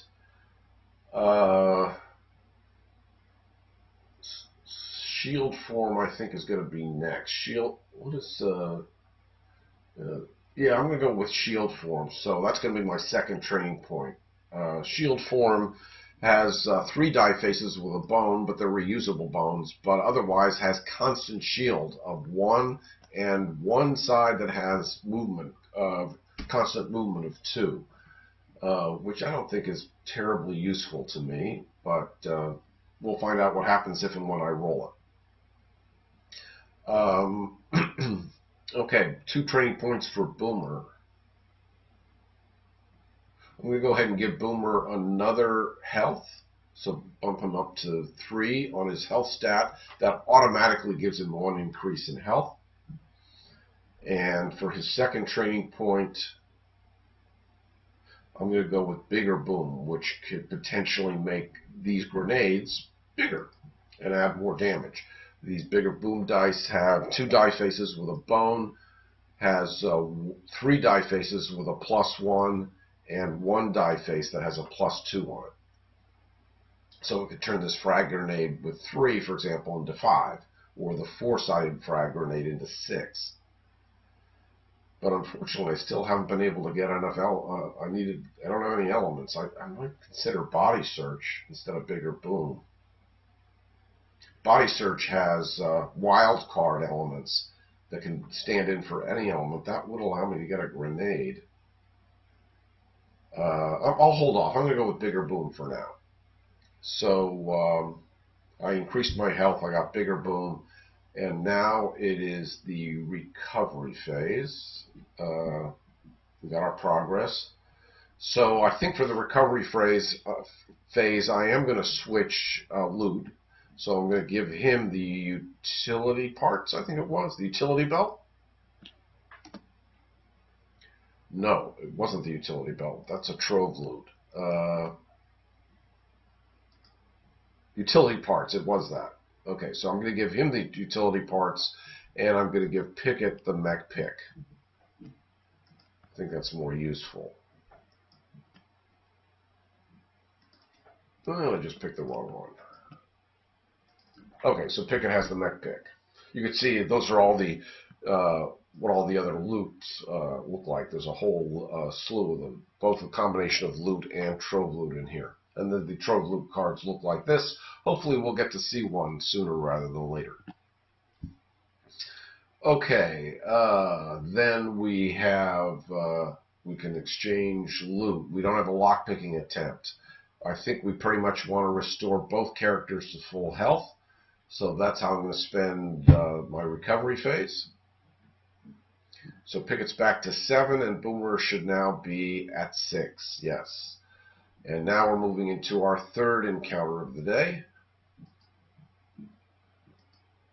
Day 3, crossing the Sibrin. This is the last of the 3 special encounters.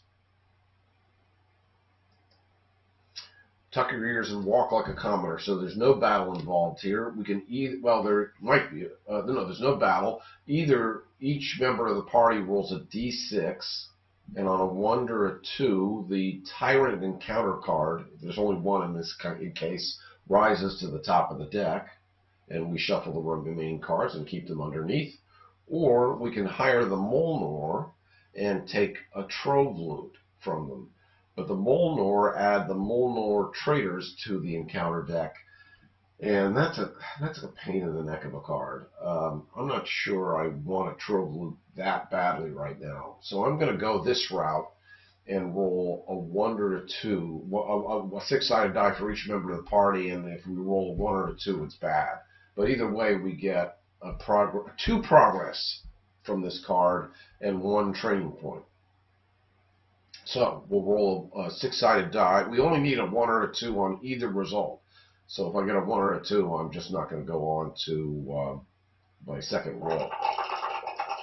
So Picket rolls a Boomer rolls a 6, but it doesn't matter. One of the characters rolled a 6. The other character rolls a 6. Okay, so we actually came away from that doing pretty darn good. So the Tyrant encounter does not rise to the top of the deck, although it may be there anyway. I don't know.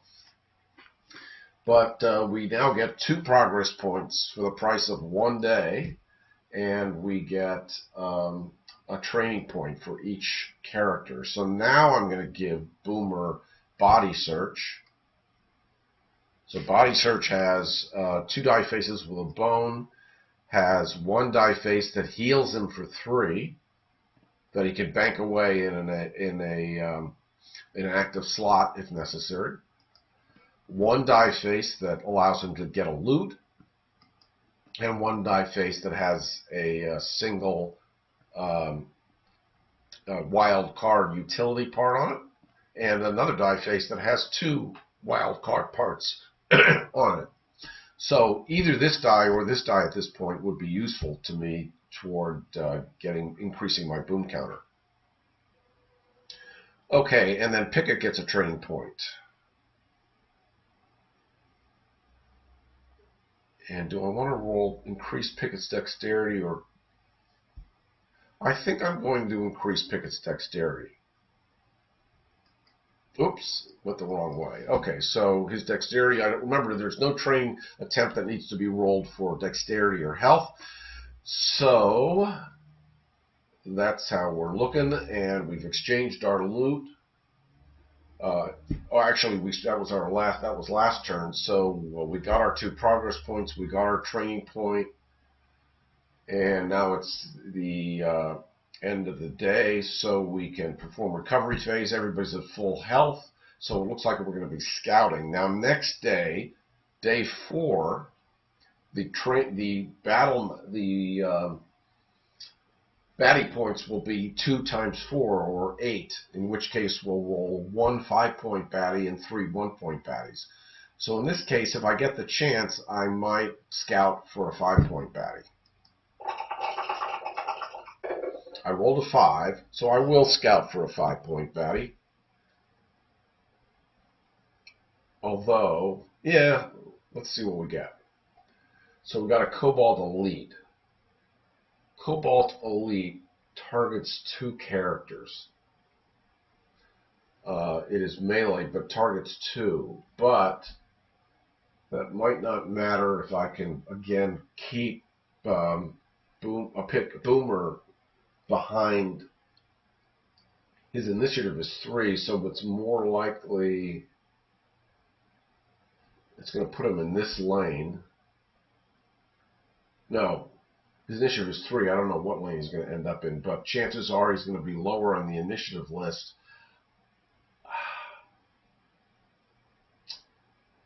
He has Hardy and Compound. Hardy means that he can, no matter how much you hit him with, he only takes 1 damage. And Compound means that in round 1 he rolls 1 attack die, and in round 2 he rolls 2 attack dice, and so forth. I'm going to move him to the bottom of the deck. I'm going to frighten him away, make him go away, and have him not be Oh, shoot. That was a mistake. Let me undo that. Sorry. Let me try that scout attempt again. I undid. This time I got a 2. So, well, I got a Troll Brute. So, you want to move the Troll Brute to the Baddie? No, he's not bad. We've seen one of the Troll Brutes before. They're not bad. Again, let me make sure I didn't mess this up. So, okay, we did undo. So unfortunately, we now kind of cheated, and now we know that there's what the 5-point Baddie is at the top of the stack. But I will scout for Picket now. Yeah, I know. And hopefully, yes, we'll scout that Baddie again, and it should be the same Baddie. It is. This time, yes, I am going to move it to the bottom of the deck. I don't want to. I'd rather get another Baddie who doesn't have the hardy skill, or the compound skill for that matter. So that guy has been moved to the bottom of the deck. That ends the day. We move into our... why would that be disabled? And why would this be disabled? Why would that be disabled?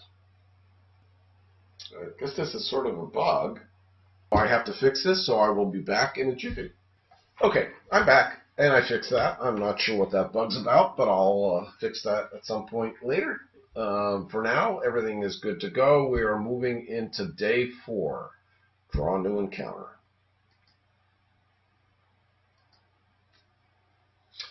Lights out.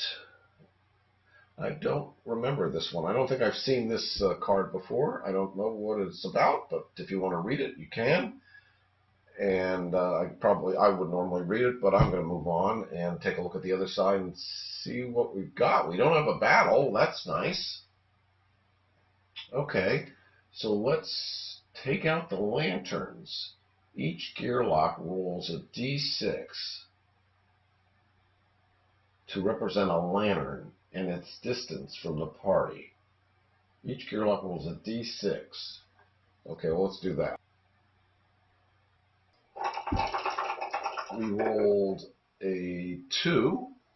I will record that. These are general purpose boxes that I have over here to remember numbers if I need to. And we will roll another. And we get a 1. Okay, not bad. Maybe that's bad. I don't know. Let's see what the rest of the encounter says. So each Gearloc rolls a d6 to represent a lantern and its distance from the party. Each Gearloc chooses a lantern. Using their own initiative dice, Gearlocs must roll a number greater than or equal to their lantern to extinguish it. Each extinguished lantern gains the party 1 loot. And everybody gets a training attempt. Okay, so this is another easy one. Well, it's easy because we rolled a 1 and a 2. That helps. So I think Boomer is more apt to roll high on his initiative die. Well, let's start with Picket. So Picket's die goes from 2 to 5. So Picket's going to target this 1.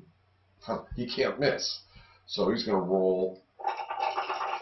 He's going to get it. So he got it. So he got 1 lantern knocked out. And now Boomer, I think, can't roll a 1. So I think Boomer's going to... Yeah, Boomer's lowest is a 2 as well. So this guy's... So he got that guy out. So we got... I guess that means we get 2 loot. We get a training point and 2 loot for the party. So one person can get both loot, or we could split it up either way we want. So, and we get a progress out of it. So that was an easy encounter. So we get 1 progress, and we draw loot for, we'll draw for Picket first, and we got a fortunate discovery, which would allow Picket to get a fortunate discovery. Allows you to select one of your consumable dice. So this is how you get a consumable die on your map. We get an Orcish Ale or Gobby Jerky. Gobby Jerky, I think, is healing, yeah, and Orcish Ale is last resort healing. Yeah, I remember that one. Boomer is going to draw a stone hammer. That is a lockpicking loot. So since we gave the mech pick, I think we're going to exchange this again. I think we're going to give him the fortunate discovery. It's a little premature to be doing that. That's technically done during the recovery phase, but stone hammer.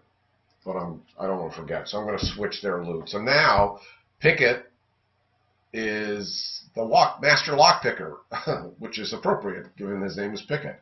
So he has a mech pick and a stone hammer, both of which are going to make him an expert at picking locks, if and when we have to worry about picking locks.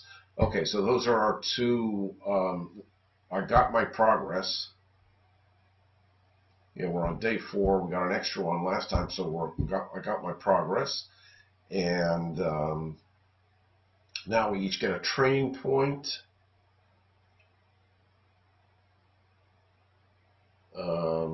Red shirt. Redirect damage to me. Lockdown. That's sort of the same thing.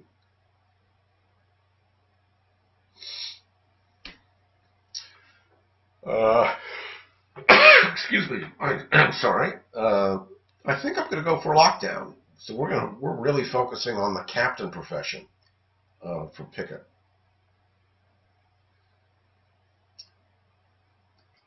Okay, so we'll give him the lockdown skill, and Boomer. I think I want to give him the stunner skill. The stunner allows him to stun opponents and cause them to lose a turn. That is a grenade, so I need a boom counter for that.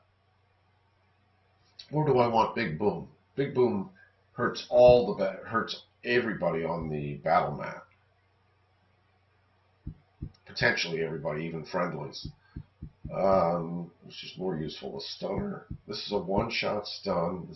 No, I think let's get rid of that and instead take the Big Boom. So now I have a choice of 2 types of grenades to throw. Although I do have these defensive grenades as well. But let's go with these for now. These for now. So now recovery phase. Our health is fine. I guess we're scouting some more. So Boomer's going to scout first. Got a 3. Scouted a dragon whelp with 2 health. Ranged. Targets the strongest. Probably targeting Picket. Weaken 1. Causes the character to lose dexterity.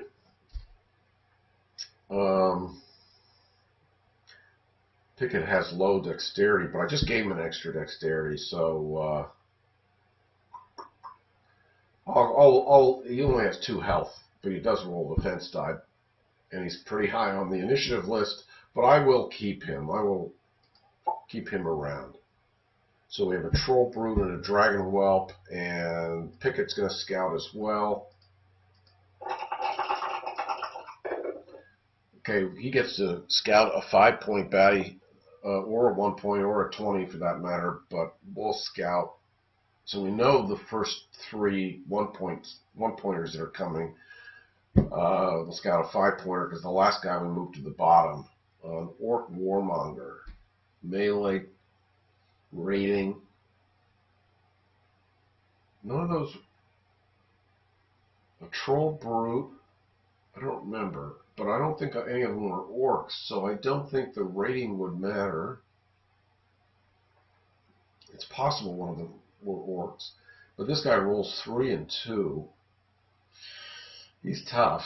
I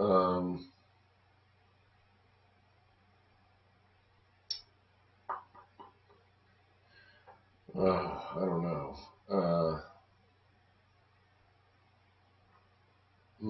It's a tough decision. Do I take what's behind door number 1 or behind door number 2? I'm going to move him to the bottom of the deck. I may regret that.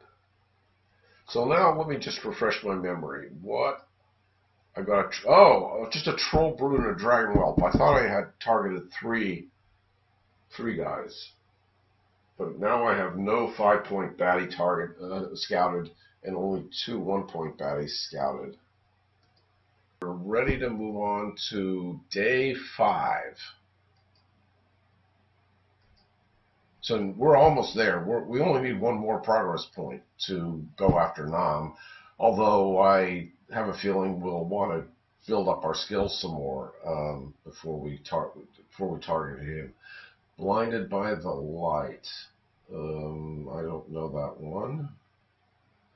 You can read it if you'd like, and we move to the other side. Oh, it's not a battle again. Boy, this is a perfect demonstration, because you got to see a battle, but all the other encounters so far, we got lucky and aren't so bad. So we can either draw a Trove loot and select a Gearloc to perform a lockpick attempt. If they manage to solve all 3 locks, that Gearloc gains the Trove loot. Otherwise, they lose it. Or we choose 1 to 4 battles to destroy. Roll a d6 for each barrel's strength and set on a battle mat in order for strong each. So it takes 1 turn to roll. Total barrels destroyed equals the total loot gain for the party. Well, I want to demonstrate Trove loot and lockpicking, so I am going to go with choice number 1. So we're going to draw the top Trove loot card, and obviously it's going to be Picket who is going to try to pick those locks, because he's got a mech pick and a stone hammer. Not all the loot has to do with lockpicking, but we'll draw the top Trove loot. It is a 4-4-4. So we have a lever lock of 4, a trip lock of 4, and a force lock of 4 that we have to crack in order to open this Trove loot. You always have to go from left to right. You always have to open the lever lock first, and then the trip lock, and then the force lock. So we are going to use our lockpicking device now. So I'm going to tell Picket to get those lockpicking device out and roll them, and you'll see how lockpicking works. So we have to get the lever lock cracked first. We need 4 lever. We got a save +1, which I'll explain later on. Right now, it's not a good time to explain it because we didn't get any lever results. We got a 1 force. This is our lever die, which tends to roll more lever, has more sides that have levers on them. You can see 1, 2, and 3 levers, but unfortunately he rolled the force side. This die rolls 3 trip, and this side, this is the trip die, and it tends to roll trip, and this is the force die that tends to roll force, but it rolled its trip side instead. So anytime you're lockpicking, well, this applies to general purpose lockpicking. Would it apply to lockpicking for a Trove loot encounter? Normally you get 1 free lockpicking attempt, 1 extra lockpicking attempt on the first lock if you fail it. And I could use one of my tools available, one of my loot cards available to me, but I think I can still use that freebie reroll. So I'm going to take it and roll all these dice again and see if I get a better result.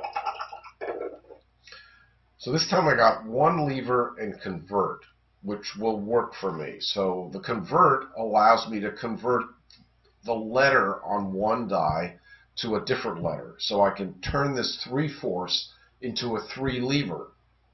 And then 3 lever plus 1 lever makes 4 lever, and I have cracked the lever lock. So that's 1 lock down. Now I used this die, and I used this die. Ooh, that's going to cost me to exhaust both dice. I have a feeling that's going to force my hand. I'm going to end up having to use this loot no matter what, because these dice, because I'm using them now, they get exhausted. The only way I can avoid exhausting would be if I got that save +1 result. This is the intuition die. It always gets rolled. One side has a reroll. One side has this convert, and one side reroll allows you to reroll one die. This side allows you to convert one die, as you just saw, and the other side is save +1, which allows you to increase the number on one of your dice by 1 and not exhaust it if you use it to crack the lock. In this case, we're using this die to crack the lock and this die to crack the lock.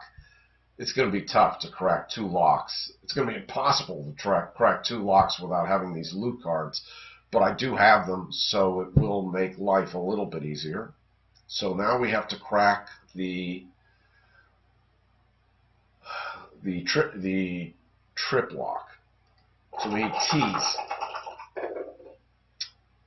So we got a save +1, which would make this a 4 force. That doesn't help. That would help for the last lock, but not for the trip lock.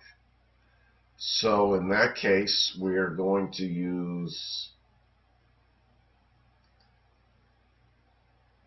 the mech pick and bypass this lock. Well, actually, this is like cheating. But let's use it. Okay, you didn't see this, but I don't know if this is totally legit, but I'm going to use the mech pick to totally bypass the trip lock. Okay, so this is now spent. And now I have save +1. So I have basically turned this 3 force into a 4 force. I cracked the second lock, and to crack the third lock. So I didn't have to use my stone hammer.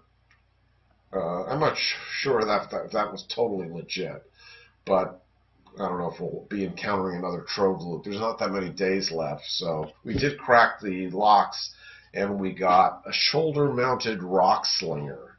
Roll 1 attack die immediately after being attacked by a ranged baddie. Apply roll damage to that baddie.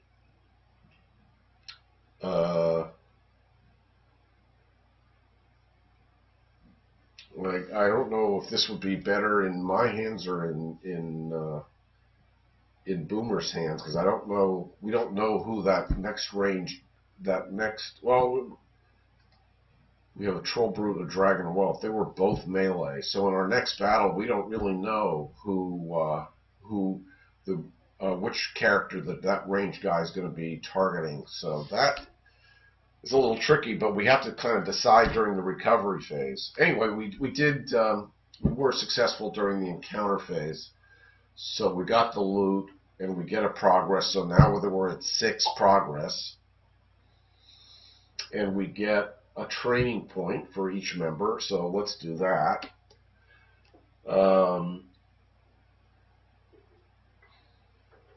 Situational awareness, extra movement, swap position. Okay, so these dice all have different numbers of the same kinds of results on them. Repost, avoid damage. I think I'm going to go with the repost die.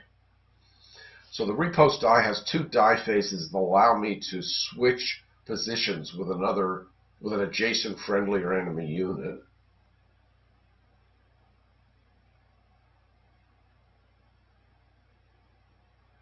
And then 1 die face has rush on it, which allows Picket to move 3 spaces at no dexterity cost.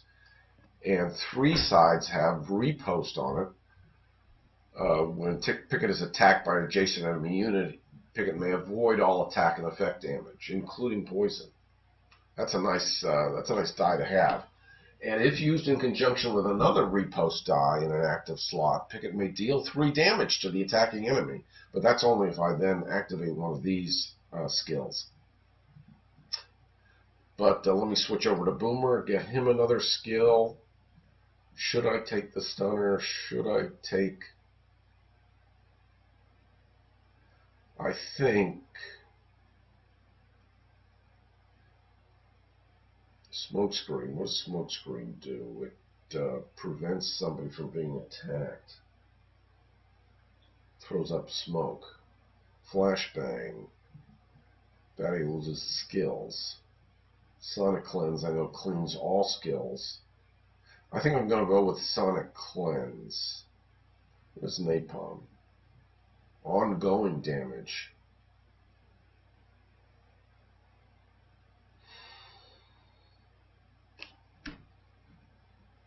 Let's take a look at napalm for a second. So napalm has one red bone,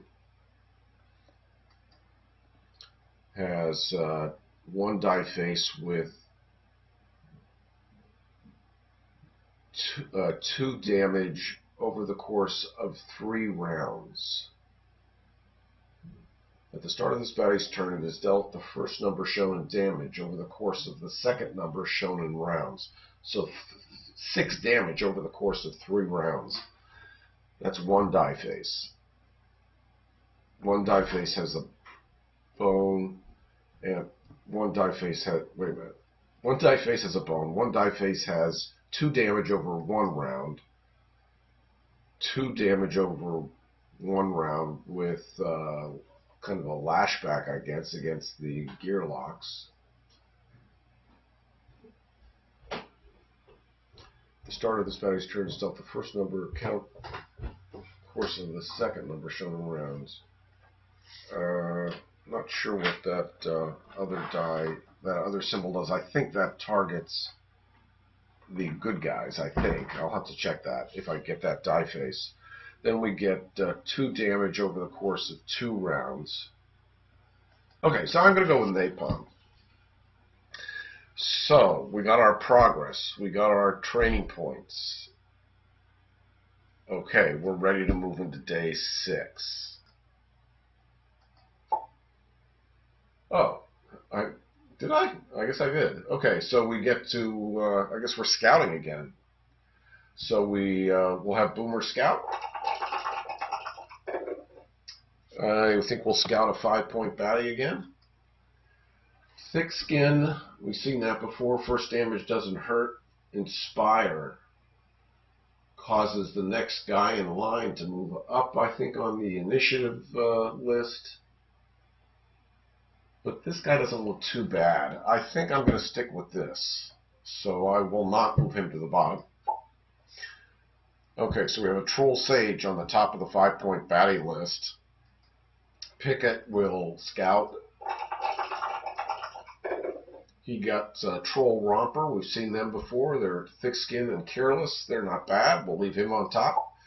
Fortunately, we've not seen one that has poison or anything bad like that. Does that mean that, unlike, no, we didn't get Sonic Cleanse, so that won't go to waste. Now, the next day is going to be day 6. Baddie points will be 12. That'll be 2 5s and 2 1s.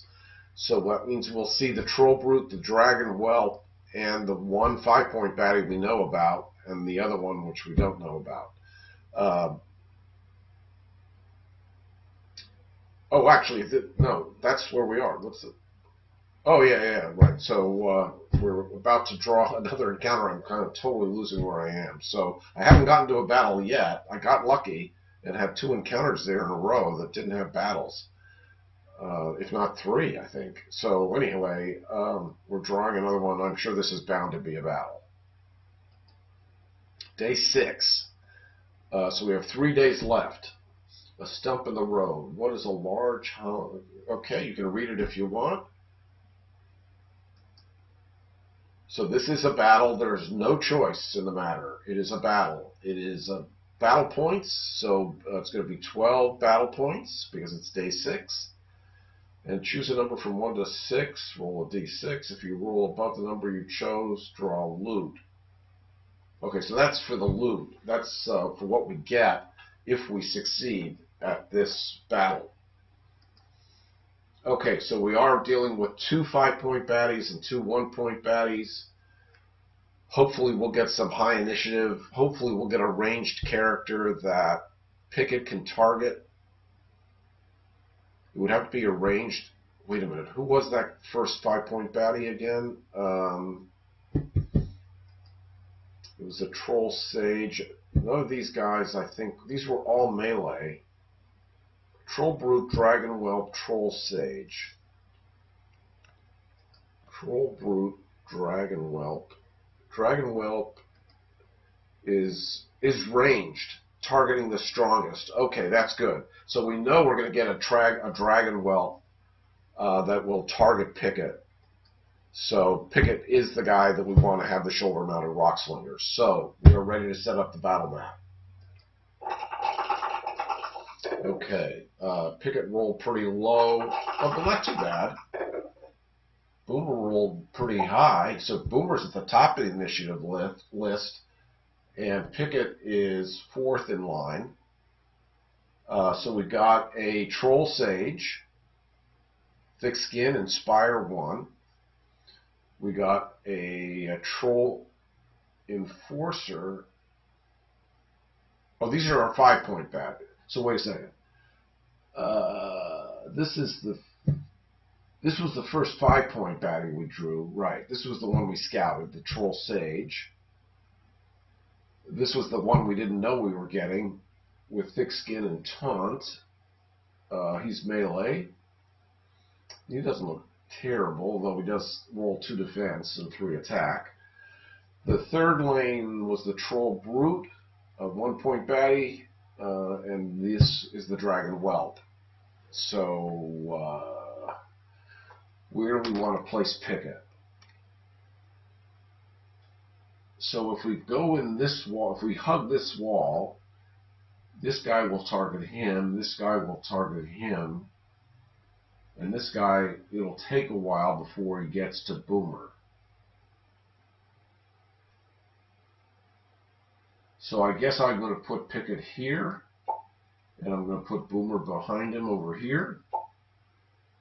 Picket rolls, gets his innate skill again, rolling 2 defense dice.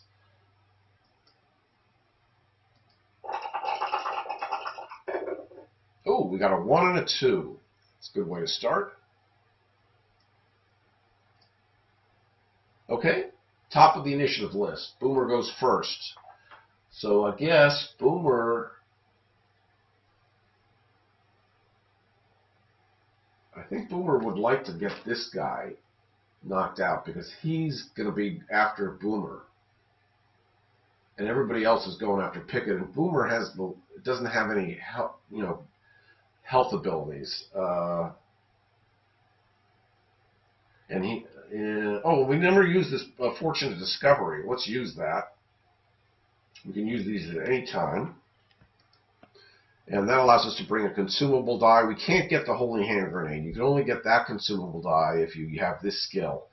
But we can get the Bag of Booms. So we'll get that consumable die added to our player mat.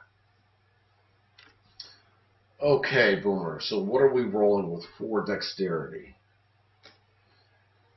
Well, we've got to get...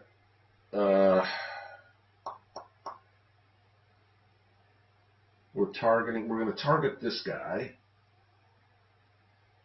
with 5 health, thick skin, so the first damage doesn't help.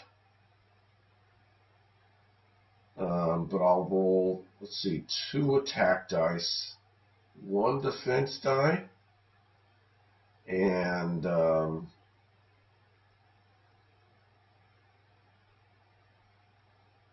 roll my element die. Or should I roll my body search? Let's see, element has a 5 out of 6 chance of getting something other than a bone, I'm pretty sure. It was one side that had a bone. Yeah, everything else is a 1, 2, or a 3. Body search, how many sides of bones? It has 2 bones, 3 health, which would be nice. Is that buff health? That is buff health. A loot, and a wild card 1 and a wild card 2.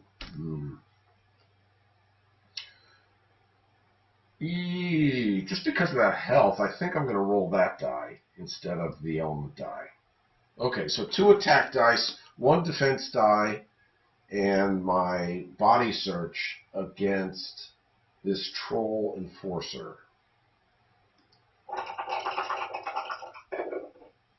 3 hits, a shield, and a bone. Oh, that's too bad. That bone is not reusable, so we're going to lose it. So we'll add that to our backup plan, but we'll spend it immediately and get 4 hits one of which bounces off, but this guy takes 3 damage. And we'll take the 1 defense and put that in our active slot, so we still can't make grenades, but we have the element die to roll next turn. And now it is Green Lane's turn. He attacks Picket. He attacks the strongest character. He has Weaken 1, which reduces Picket's... put a Weaken 1 die on top of Picket that will reduce his dexterity by 1 on his next turn. He doesn't have any bone skills. He rolls 2 attack and 1 defense. And let's see what we got. 1 and 1, so 2 attack, but Picket has a 2 defense, so he prevents that, and he has a defense die on top of him. Okay, but he won't be able to roll that defense die again as long as he has that there. This guy moves 2 spaces toward the closest Gearloc. That would be Picket. So he moves here. And he is rolling 2 attack and 1 defense. Inspire 1. That would cause this guy, if he rolls a bone, this guy is going to move 1 spot up on the initiative track and get 1 extra attack die.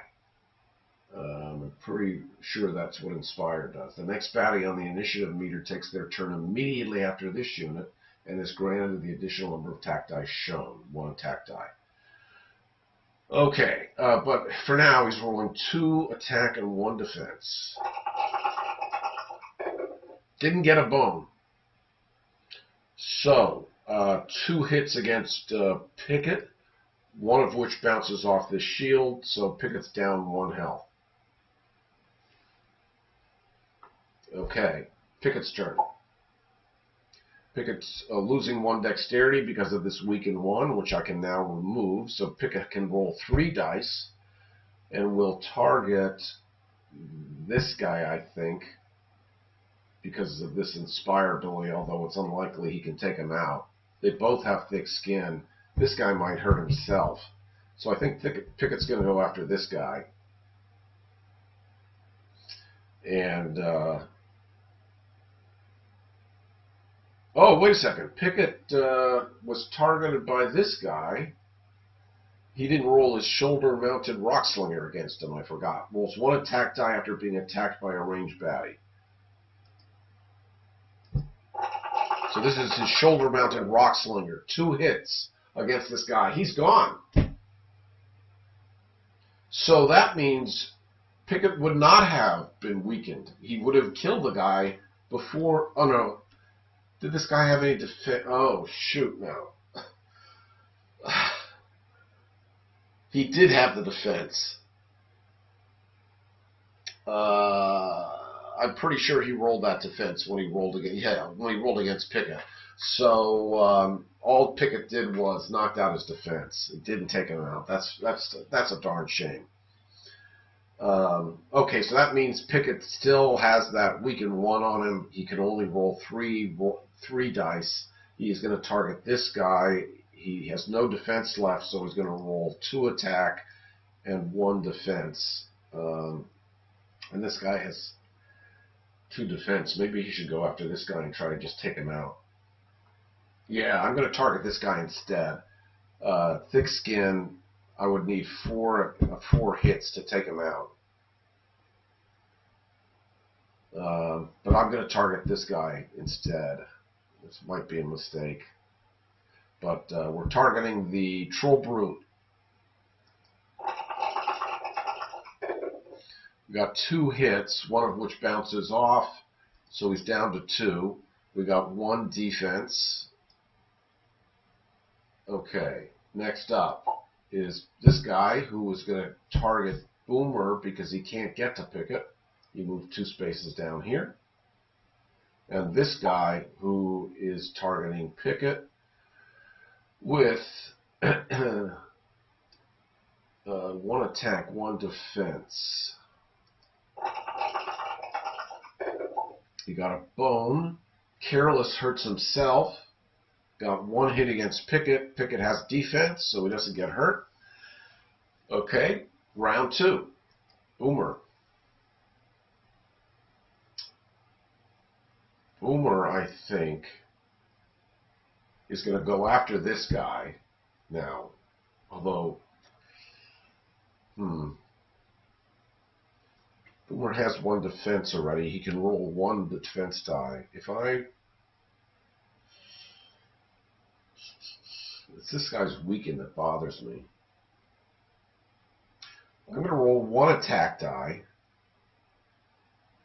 one defense die, because that's the most defense I can roll because I got one banked. I'll roll my element die, and I'll roll my bag of booms. So the bag of booms has one die faced with a free grenade, and then some wild. I should have rolled that before instead of body search. It was probably a mistake to roll body search, but I'm going to roll bag of booms. Okay, and we are targeting this guy, so we really need 2 hits to get him, or a hit and a bone to take him out. No, he doesn't have thick skin. I'm sorry, we just need 1 hit to take him out. Wait a minute.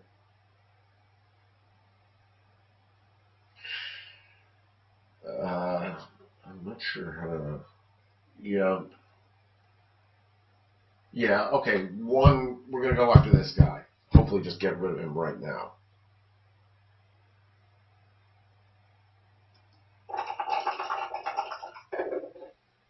Oh, okay, so we got 2 bones. We'll add those to the backup plan. We'll use 1 bone to take him out with 1 damage. So he's gone. We got 2 elements and 2 wildcard parts. Both of these go in lock slots. It doesn't really matter. So I'm going to save my bag of booms and not use that die, and instead put this up in my lock slot, and now exhaust 2. So I'm going to exhaust that die, reduce this die to 1, and reduce this die to 1, and I've now made 2 grenades. So my boom counter is at 2. So now I can throw some grenades. Okay, good turn. Next up, this guy targeting Picket with 2 attack dice because he's got 1 defense on him already. He got 2 hits against Picket, who has no defense.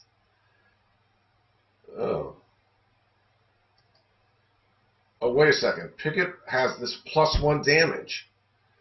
Who did he attack last turn? He attacked this guy. So this guy is technically gone because I forgot to use my +1 damage. And I'm pretty sure I'm not blowing this. I gotta put a reminder for this die. Okay, so Picket takes 2 damage from this guy. So he's down to 3.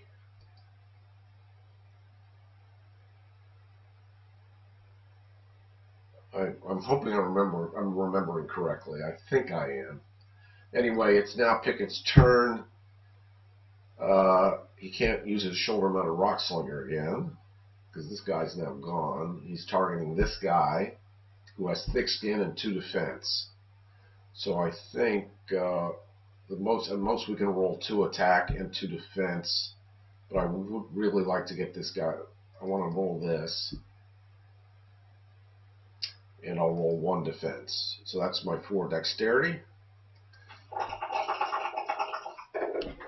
I got 2 hits. I did get my regen ability. That will give me 1 health at the beginning of every one of my turns. I got a bone, which I'll add to the backup plan. This guy takes 1 hit because he's got thick skin. And it goes against his shields. Okay. Next up is Purple, who moves in on Boomer because he's closest. And he rolls 3 attack and 2 defense. Boomer does not. Does he have any defense? He has 1 defense. Okay. 2 hits against Boomer.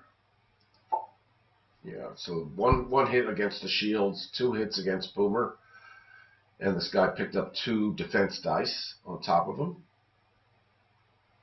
And now it's round 3. Boomer's turn. Now Boomer can launch a grenade, and he can throw it against both of these. He can throw it against one guy and cause collateral damage against the other, or he can throw his big boom, which potentially a skull icon deals the second amount of damage shown to all Gearlocs. So it's a little risky, but it's risky anyway because if he throws his, it's definitely risky if he throws his frag grenade. Although Napalm, does Napalm have any lashback? It has one, was that one side? One side that has lashback. Otherwise, it gives, yeah, this, I think we're going to go with Napalm. So we're going to target, now the Napalm can get thrown at somebody other than my target. So I think I'm going to target this guy. Well, Napalm attacks everybody, right? No, it attacks one guy.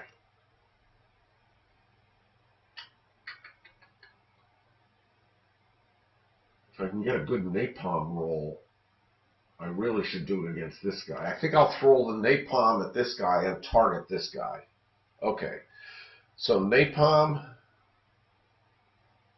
Big Boom only applies to a frag and Big Boom grenades, so that won't help Napalm. Okay, so I'll roll 2 attack, 1 defense. Oh, I still have my boom counter. I'm rolling Napalm, so I've got to decrease my boom counter by 1. So that's that. If I roll 2 attack, who am I attacking? They both have thick skin, but I'm attacking. I'm putting my Napalm on him. I'm attacking him. Yeah, 2 attack dice would be good with thick skin, but he also has 2 defense. All right, making clear. Napalm's going over here.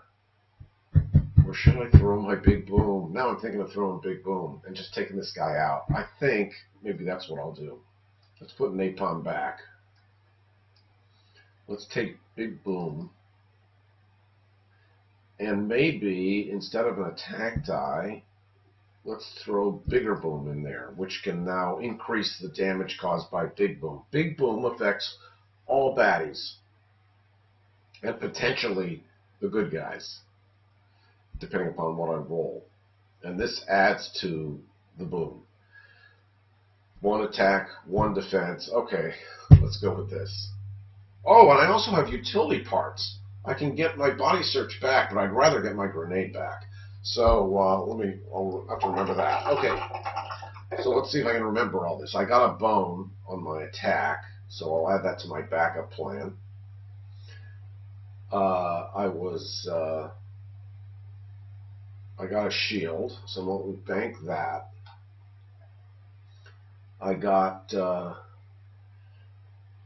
the amount of damage shown to all baddies 1 plus 1, so 2 damage to all baddies, and I got 1 lashback against us. Ouch. Okay, so these guys each take 1 damage because they have thick skin, and that's going against their shields. This was not such a great result. And now everybody, the good guys take 1 damage. So Boomer has a shield, and Picket doesn't have a shield. He takes a hit. Picket's not doing so well this turn, but he has regen ability. Okay, this guy's attacking Picket with 2 attack and 1 defense. He got a bone. Inspire 1 causes this guy to move up on the attack, on the initiative list. And with 1 more attack die, I'll have to remember that. Okay, so it was 1 hit against Picket. It was, the trouble is when I should have done the repositioning last, because that causes my dice to get changed. So it's one. It was one hit against Picket, who's now down to 1 health. It was a bone on the attack die, and it was a 1 defense. Okay, so now it is Purple's turn. He's attacking Boomer with 3 attack dice and 1 defense die because 1's on top of him.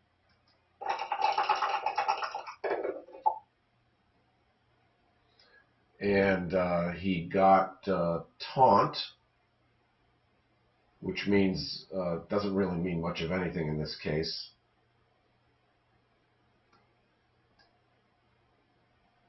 Taunt simply means that until the start of the unit's next turn, adjacent opposing units are forced to attack him. Well, that's who Boomer would be attacking. He's in the corner, so he doesn't have a choice.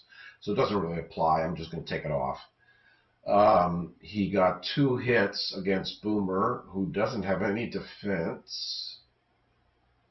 So 2 hits against Boomer. And I forgot to exhaust these dice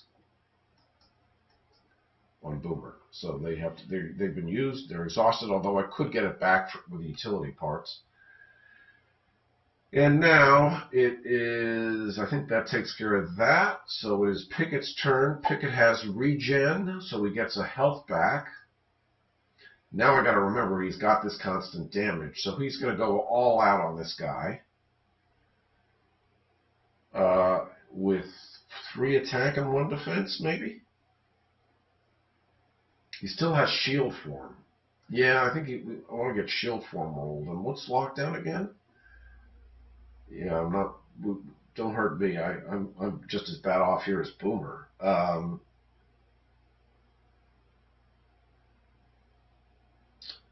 So this would be constant shields if I can get it.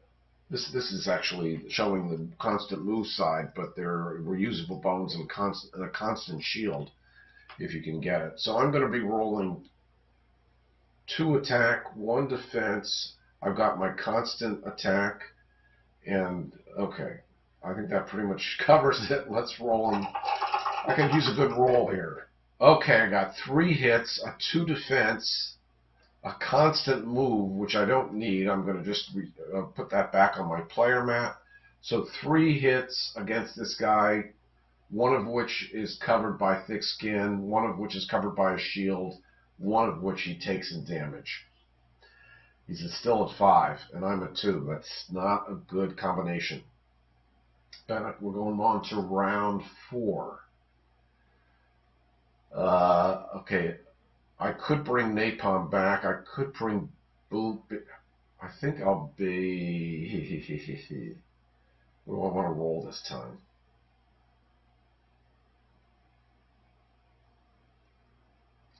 I want to unexhaust. I'm going to use my utility parts to unexhaust Big Boom. And I'm going to roll my Frag Grenade and Big Boom against the Frag Grenade against him with collateral damage against him. Oh, it means that Picket's going to get collateral damage probably. This could take Picket out.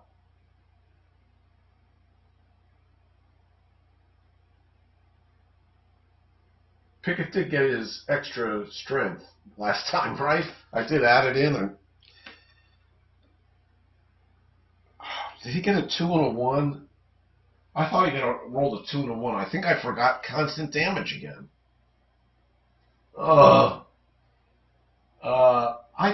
I think he got another hit against this guy. I think. I'm going to do it. I'm pretty sure he rolled a 2 and a 1. I hope. I may be wrong, guys. I'm sorry if I am, but it's only one. It's not the end all and be all. So be all and end all. So we're going to throw a grenade, a frag grenade. If I throw it against him, that means I'll take the. But that's a waste to throw it against him. I'm throwing the frag grenade against him with Big Boom. I'm attacking him with 1 attack die and 1 defense. He's got thick skin. Hopefully between the collateral damage and my attack, I can do something against him. Here we go. So I got one hit, 4 hits without 4 hits and collateral damage of 2 hits. I got a defense. I think that Picket means Picket's dead. We got 2 hits. Oh, Picket has the shields. Oh, thank goodness for that. Okay, so Picket had the shields. So it's 4 damage against this guy. 1 damage against this guy. Well, 4 damage against this guy. Takes him out. He doesn't have any shields. So he's gone. 2 splash damage against this guy. With my extra damage makes 3. He has thick skin and a shield, so that's only 1 damage. So it's 2 damage, 1 against the shields. He's still hanging in there. Damn. Did I calculate that right? 4 hits from the grenade. That makes 2 collateral, plus 1 is 3. Yeah. Shoot. I really wanted him gone. Okay, these dice both get exhausted. And I should count this down. I'm down to 1 boom counter. Or was I up to 3? I think I was at 2. I have to count the boom. I'm down. I think I have 0 grenades left. But I have a bag of booms that I can roll and possibly get 1 more grenade back. Okay, it is Purple's turn. He's attacking me.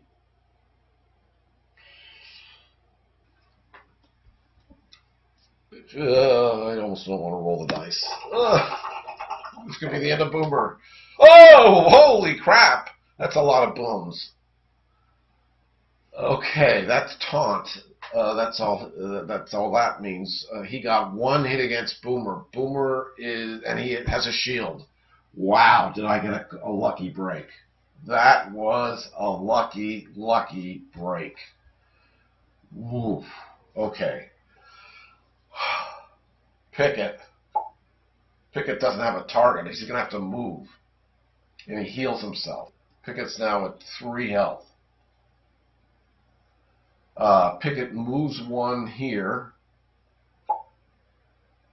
So that takes 1 against his. He has 3 dexterity dice. He has no attack. He's going to go all out and just take this guy out. Oh, I think we've pulled this off, folks. 3 attack dice. Oh, and I didn't roll my shield for him, which I should have. So I got 3 hits, and let me roll shield for him just so I have it. So I'll let me get rid of these 3 hits. That'll take care of that guy. That gave me the constant shields. I will save that. Okay, so now I've got 3 hits, actually 4 hits because of constant damage. This guy is long gone. I have succeeded in the battle. Oh, I rolled too many dice. I only had 3 dexterity. It doesn't matter. Okay, I'm sorry. I'm cheating a little bit. But consider I assume I only rolled 2 attack dice and my shield form. I'm sorry. Anyway, I'm probably getting messages and I'm not paying attention to what the messages say.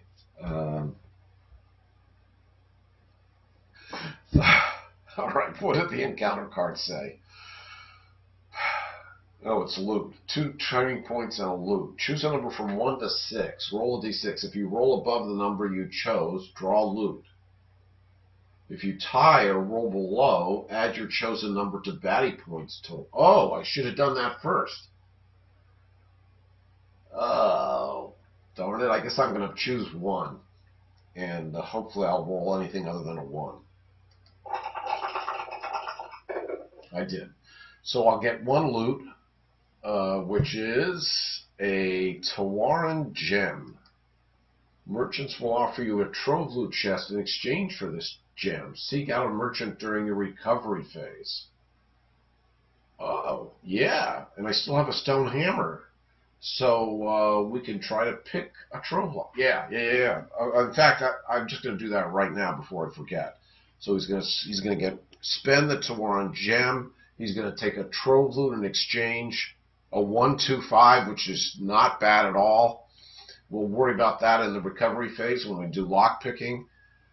Everybody, we got a training point, we got a progress point, we're up to 7, more than enough, and everybody gets 2 training points. Okay. I want to give him more of these, so I'm going to give him,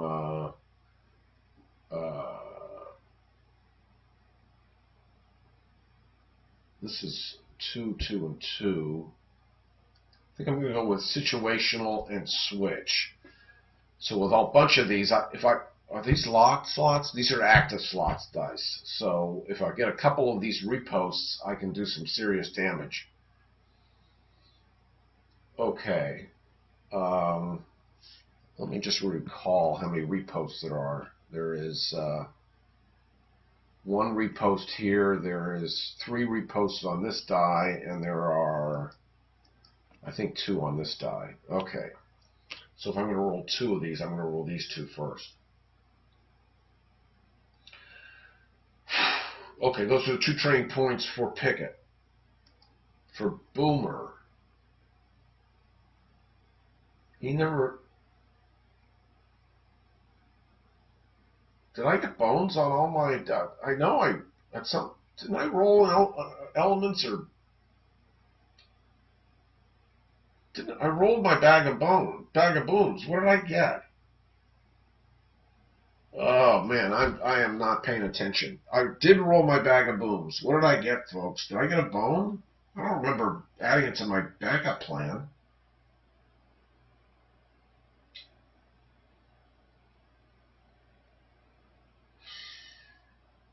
Or did I get 2 parts? Oh. Well, you know what? I cheated, I think, on...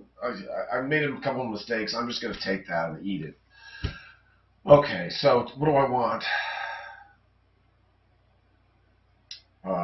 Do I want more health, or do I want a skill? I could... Sonic Cleanse might be useful.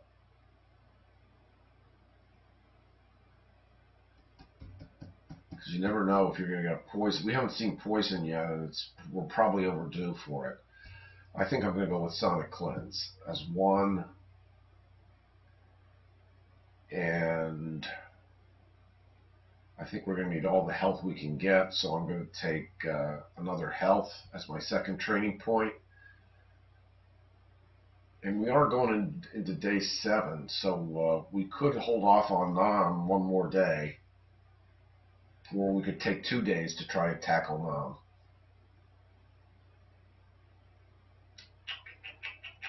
We haven't seen the Tyrant encounter card yet either.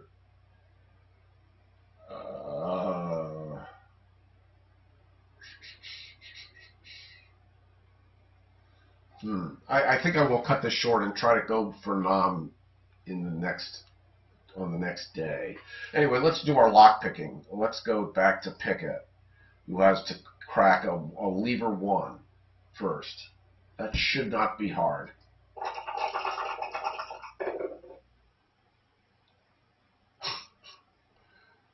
Okay, I got to convert, which allows me to convert the letter on 1 die face to make this a 3 lever. I think that's what I will do. That's overkill.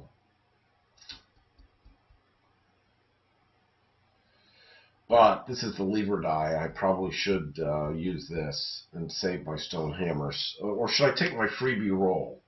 Yeah, I'll take my freebie roll. So I'll do that and re-roll all 4 dice again.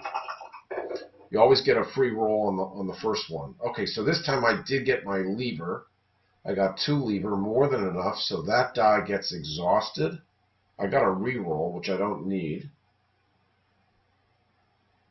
Unless I roll a save +1, I will take the re-roll. I will hold this die and hold this die and re-roll these 2.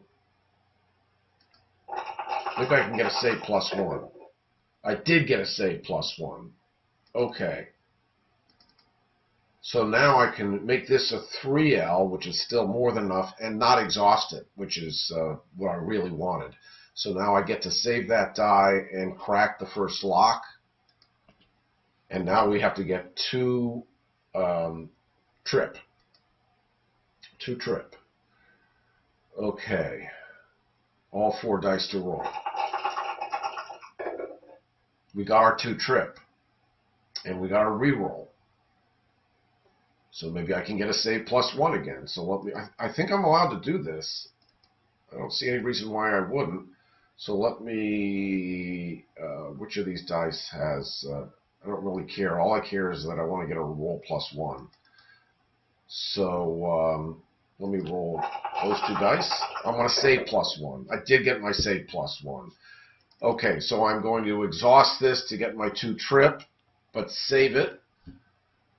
And now roll all 4 dice for 5 force.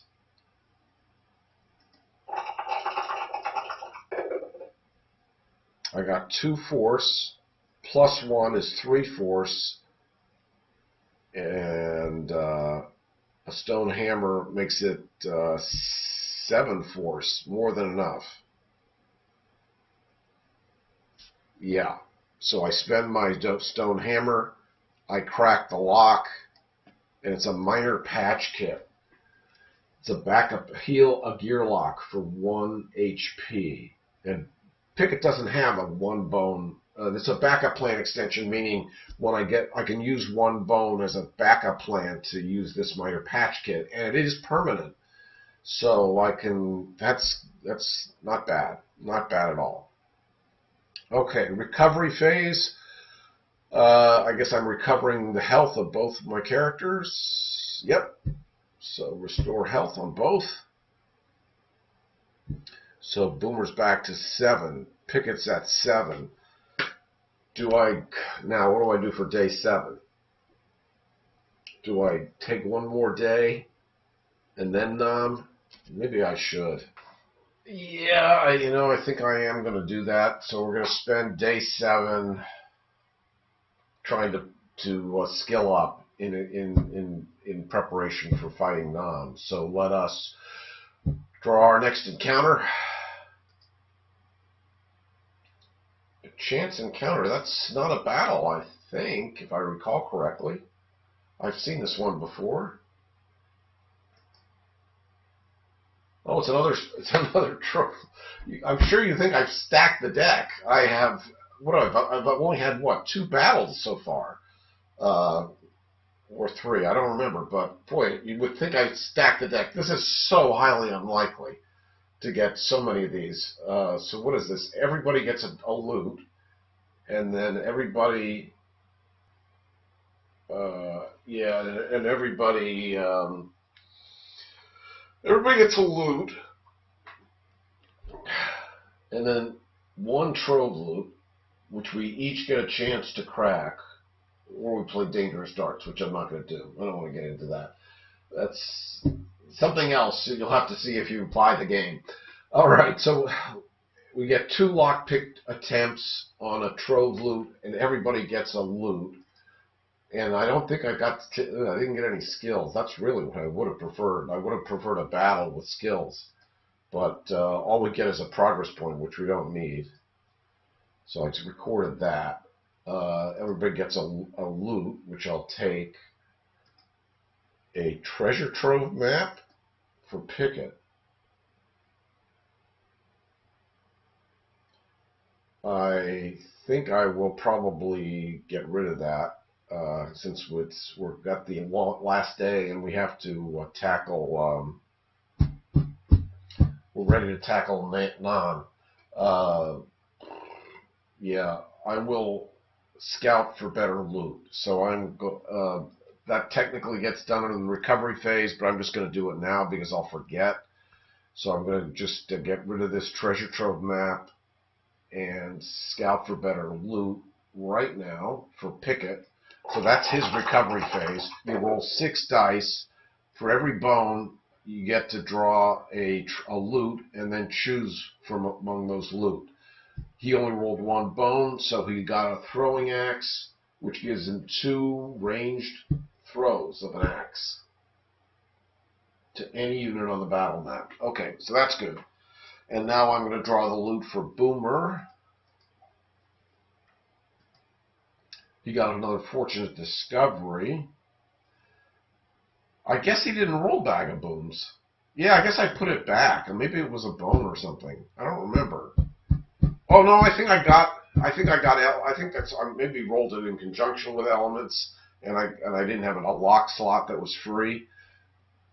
So I don't need the fortunate discovery. So I'm going to give that fortunate discovery to Picket, and Picket will take Gobby Jerky, which he rolls for some amount of health, potentially up to as much as 4 health. One side, I guess, 2 sides has 4 health on it. Okay, so where are we? Trove loot. Okay, so we draw a Trove loot. We'll have Picket take his shot at it first. So it is a 3-1. Oh, it has to be at least a 5, I think the encounter said. With at least 5 difficulty. Okay, so that one we discard. Draw another. 4-2-2, we discard. Draw another. 5-3-1. Okay. So we'll have Picket go after it first. He did a search for better loot. No. The encounter allows us to each have a lockpicking attempt. This is not using our recovery phase. So Picket gets, we need a 5 lever. He gets a 3 lever and a convert. That's too good to pass up. But it causes me. Oh, I lost my lockpicking. Oh, so that's going to be. I'm going to lose. It's going to cost me 5 dice to get this 2F and to make this 2 lever and this 3 lever turn into 5 lever. But then it's a 3-1. I'm going to try it. So I exhaust these 2 dice. I crack the first lock. I've now used I don't have a freebie left. And this is my force die. My force die that I'm trying to roll to get a trip, which is just not going to happen. What's the best? I can get a 3 trip. I get a 1 out of 6 chance of getting a 3 trip. I got a 3 trip. Wow. And a convert, which I don't need. Okay, so that exhausts that die. I'm out of dice, but I have 1 lock left to go, and Boomer gets a shot at it. So he picks the lock and needs a 1 force, and I got it. I got my trip, and I got 1 lever, at least 1 lever, 1 trip, and 1 force. So we opened it, not a problem at all. Go back to Picket, crack the lock. It is a mechanical boomerang. Select any baddie and do 2 damage. Roll a d6. On a 1 to a 3, the boomerang comes back. Requires 2 bones on your backup plan. Yeah, I'll leave that with Picket. Okay, maximum amount of loot you can generally carry is 3. There is some loot that is heavy loot that takes up more spots, but these are all 4 not heavy loots, so Picket is now at his maximum. And I don't think Boomer has any loot. Should we give one of these things to Boomer? Maybe we should give him the shoulder-mounted rock slinger. Or the minor patch kit. Let's give the minor patch kit and the shoulder-mounted rock slinger to Boomer. Minor patch kit, shoulder-mounted rock slinger. That causes. Okay, so shoulder-mounted rock slinger. We'll get this right. That's open. That's cracked. The sparring weapon is not real, and this was a minor patch kit. Okay, and that also is cracked. I don't have an easy way in my program to swap loot between players because I don't usually do it. But maybe I'll build that function in at some point. Anyway, everybody has 2 loot. We're going into the last day. We don't even draw an encounter because we forgot to complete the recovery phase. So Picket's already done search for better loot. So Boomer is going to scout. Now let me just see what this says we do so I know. Only one Gearloc at a time. Thick skin 3. Baddie points. Oh, jeez. That's going to be near impossible. Nom is not easy. I probably shouldn't have picked him. Alright, well, I guess we'll scout. Or should we search for better loot? I could get rid of the shoulder-mounted rock slinger and try to find something better. This could be a risky maneuver. Because I don't know that I'm even going to be facing a ranged baddie. I'm pretty sure Nom is melee. I'm pretty sure about that.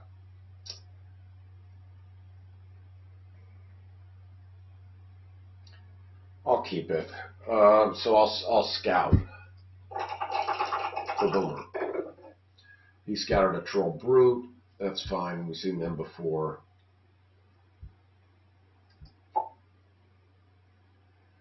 Okay. So we're going into day 8. Baddie points. 16 baddie points. That's 3 5s, a 1, and Nom. Baddie points and add Nom to the bottom of the battle queue. Only one Gearloc at a time. All these skills, this might go to waste. I don't know how this is going to turn out. Anyhow, let's set up the battle mat first. I did get a range.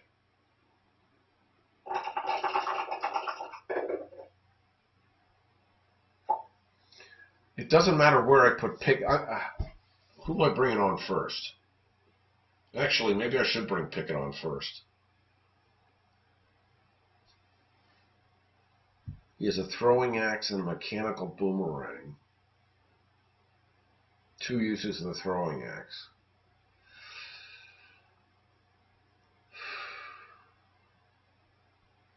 Rating Rage 2. Rating. Do I have any orcs? I have orcs. 2 orcs. Both with rating. So they're rolling 3 attack dice.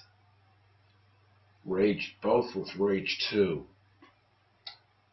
And Rage 2 is what? I think means they get extra attack dice if they're not at full HP. This is not going to be pretty. I don't know that I can survive this. I think we're going to have to go with this. Okay, so Picket will go first. I'll put him here. And I'll put Boomer here, although... No, I'll put Boomer up here for now, because he's for all intents and purposes not on the battle map. Remember, it's one guy at a time. Nom is in the battle queue. He won't come on until at least one of these guys dies. And let me take a look at his card again. Okay. All right, Picket. How do we roll? We rolled second. This guy's going first. Engulf and weaken. Okay, engulf means that weaken 2 is a bone skill. He has to roll a bone. Engulf means that if Picket gets damaged, so does this guy. So that's good. Picket gets his innate skill. Got 2 defense stocked up. Plus he's got his constant defense over here. And his regen ability. Okay, so now, purple. Yeah, well, Boomer's not really on the map. So purple is rolling 2 attack dice and 2 defense dice against Picket. He has Engulf. And Boomer can use... Oh, Boomer doesn't have the shoulder-mounted rock slinger. I gave it away. Which is tap. That was a message, I think, that said that the bone effect, the backup plan triggered. So weaken 2. Let me get that on. That means Picket's going to lose 2 of his dexterity dice. He got 1 hit against Boomer, against Picket, so Picket loses a shield. 1 hit against this guy.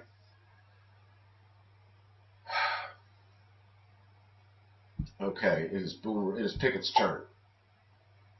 Picket has 2 dexterity, only 2 dice that he can roll because of this. He's attacking this guy.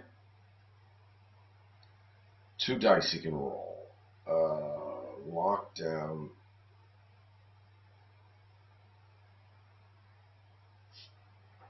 Yeah, that's not going to do anything for me. But Gobby Jerky. I would like to roll one of these and get it into an active slot.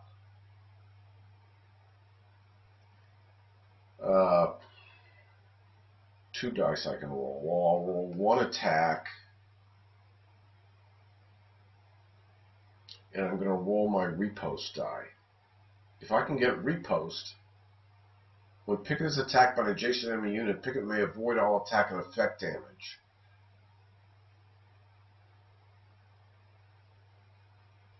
Okay, but then I lose my then it gets exhausted. So it saves me from 1 attack. Okay, I'm going to roll repost. This could be risky, but,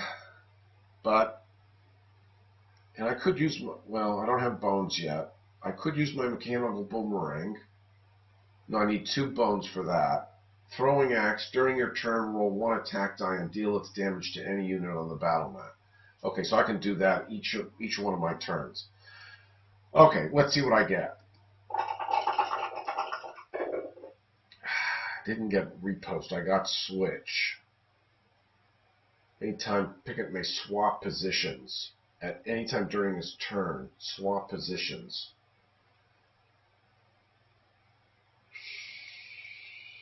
Is that going to be useful to me? Not really.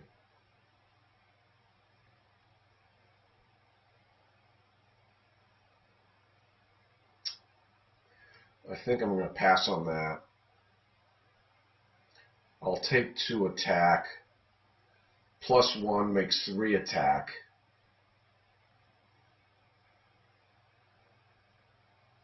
Against this guy. That takes him out.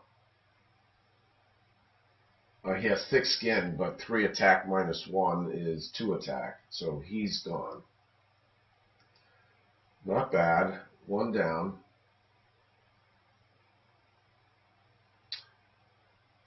Okay.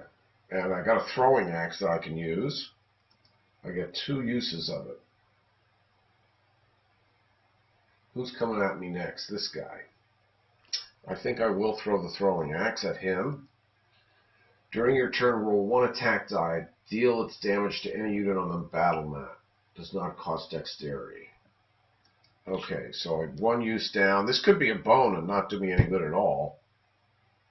But during your turn, does the bone, if it's a bone, does that mean I get it as a bone?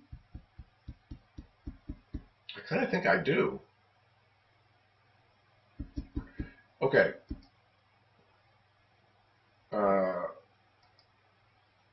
I'm rolling 1. You're rolling 1 more melee attack. Yet it appears to pick on adjacent. Yeah, I know. I got a bone. I kind of think I can add that to my backup plan. But I can't use that because that requires 2 bones. Okay. Now it's Blue's turn. Orc Ranger will move 2 spaces toward Boomer and toward Picket. So he will go this way. And and he will roll 2 attack dice, 3 attack dice because of the raiding ability.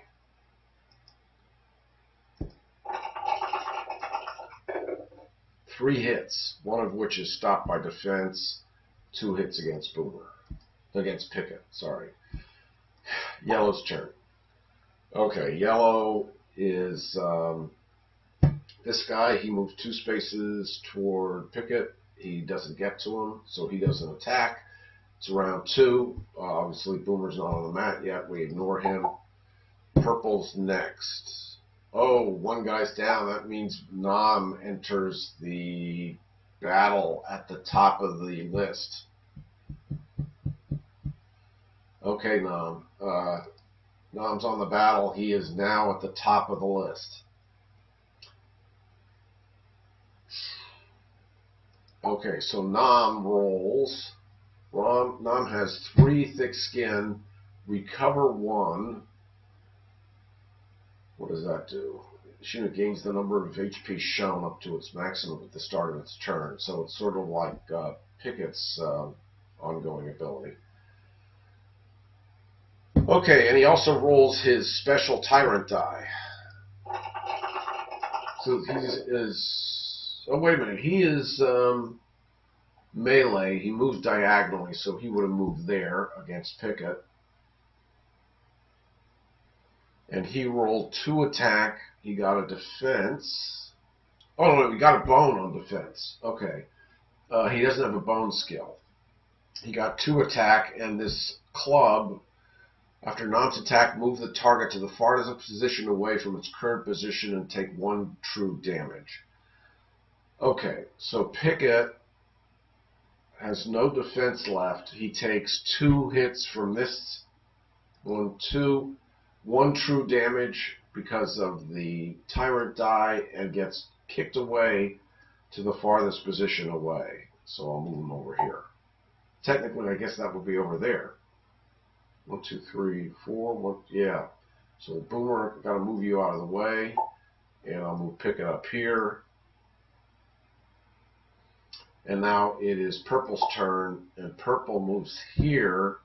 Engulf, which will not help because nobody is adjacent to Picket any longer.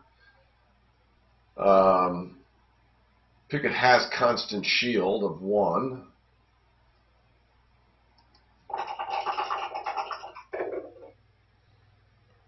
You got 3 shields on 2 dice and 2 hits. He just killed Picket. No, Picket has a constant shield, so Picket takes 1 damage. But now he's going to have to move in order to attack. Okay, Picket's turn. He didn't roll a bone. Or did he roll a bone? No, I don't think he rolled a bone. Because he had 2 defense and 2 hits against Picket. So he didn't roll a bone. He didn't get weakened 2, which means that Picket has all of his dexterity. And I guess that means Picket's going this way to try to go after this guy.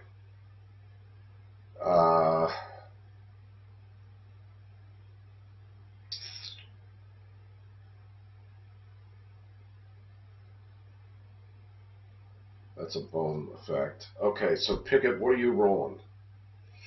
Lockdown is not going to help me. Gobby Jerky will help me. So I will roll Gobby Jerky. I will roll an attack and I'll roll another defense. But I can't use roll 4 dice because I moved 1 space. So I got to give up 1 of these dice. I'll give up the defense die because Gobby Jerky should come to my rescue. I heal 1 because of my constant regen. I get 1 extra damage. Okay. I got 3 on my Gobby Jerky, so 3 health back on Picket. I got a bone. Add to the backup plan. which I could spend for the mechanical boomerang. I think I will. Select any baddie and do 2 damage. And I roll a d6 to see if I get the boomerang back. So I'll spend that. Yeah. I'm sorry, I'm spending 2 bones. Yes. Okay. 2 bones are spent. That's a bug. I don't know why I keep saying that. So that's taken care of. This is 2 damage. And I'm using my boomerang, which gives me 4 damage. 4 damage against this guy. 3 of which get absorbed by shields. 2, 3, 4. Doesn't feel like it was that good. And now I have to roll my d6 to see if I get my boomerang back. I need a 1 to 3. Ah.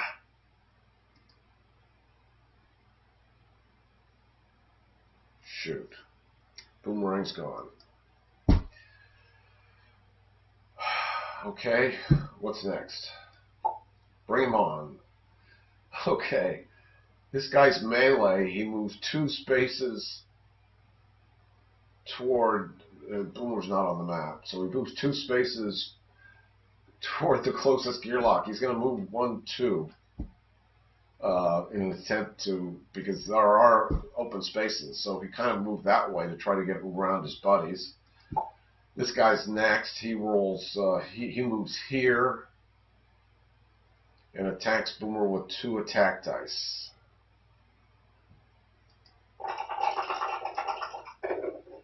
Two hits. 1 prevented due to constant defense. So 1 hit against Boomer. Next is round 3. Nom will move. He can go here or here. It's my choice. It doesn't really matter. I'll have him... Oh no, he's not going to move here. He wants to... He's melee. He is going to go here and not be able to attack. He's not in position yet to attack. He moved diagonally, but he doesn't attack diagonally. That's what the double feet on his baddie chip mean. Oh!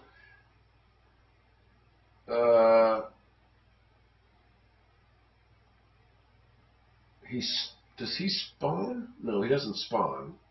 Okay. All right. Sorry, folks. It is now Purple's turn. Rolling 2 attack dice and 2 defense dice against Picket. Picket has 1 shield because of this. Constant shield. Wow. 3 hits, less 1 is 2 hits against Picket. Picket's turn. I don't think we're going after him with the 3 shields. I think we're going after him. And we'll probably throw our throwing axe at him as well. Let's roll 2 attack dice, 1 defense dice, and I'll try for this repost again.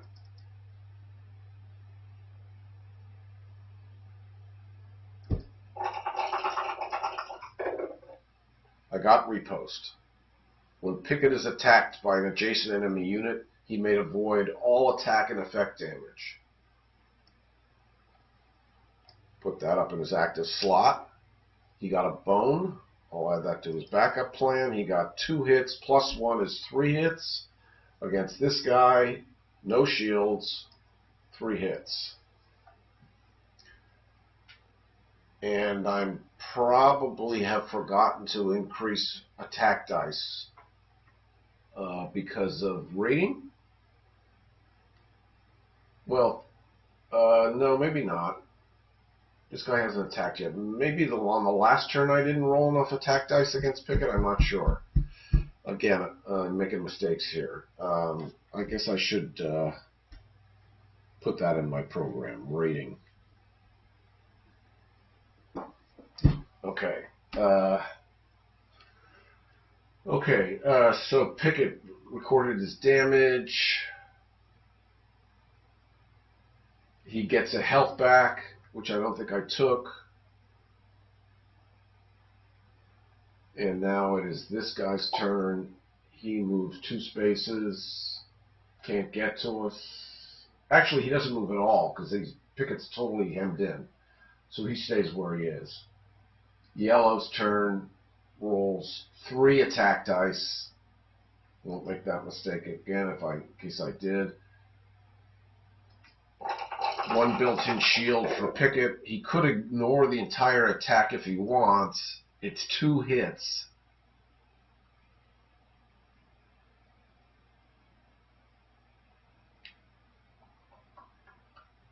Oof.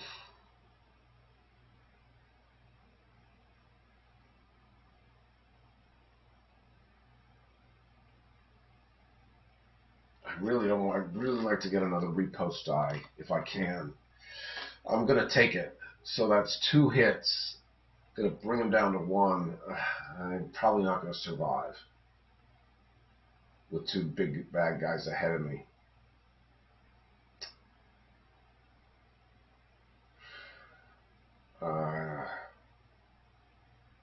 I have repost to protect me against the next baddie. Okay, it's round 4 of the battle. Nam moves here. Nam is attacking with 1 attack, 1 die, and his Tyrant die.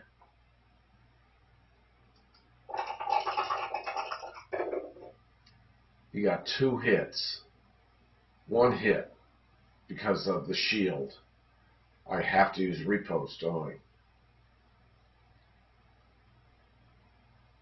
And even that's not going to help. Okay, I exhaust repost to avoid the attack altogether. Oh, what does this say? Take 1 true damage. I'm dead anyway.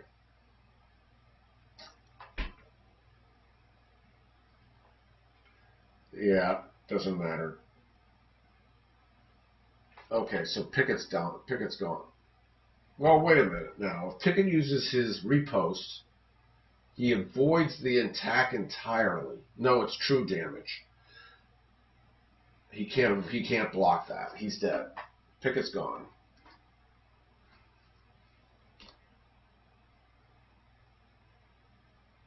So now is the top of round 5 effectively. Boomer comes in at this point. I think he technically, yeah. Picket goes away. These guys have nobody to attack, so it's round 5. And now Boomer can come in, and he is going to come in here. And it's up to him to take out these 4 bad guys. And he moves to the top of the initiative. When a Gearloc comes in, they automatically move to the top of the initiative.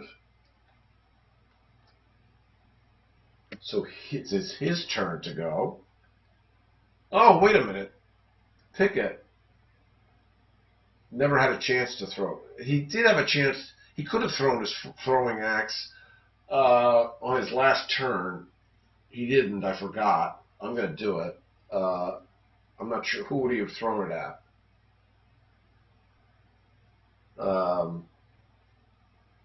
Let's throw it at one of these guys. So we'll throw it at this guy who's weak. So he's throwing the throwing axe. It's gone. He rolls an attack die. He's still hanging in there. Deals damage to any unit on the battle mat. Okay. Yeah. He got a bone. But then he might have had 2 bones, but the heck with it. Okay, so... Alright, Pickett's turn. I'm sorry, Boomer's turn. Pickett's gone now. So he has the shoulder-mounted rock slinger. He has the minor patch kit. And it's his turn. And no guys are adjacent, so should I throw one of my... I can't throw a grenade. Let's target this guy. He has 3 defense. Let's target this guy and see if we can just take him out. Wait, these all have rating. Oh, man. No, this guy doesn't have rating. Sorry, these 2 have rating. Let me target this guy.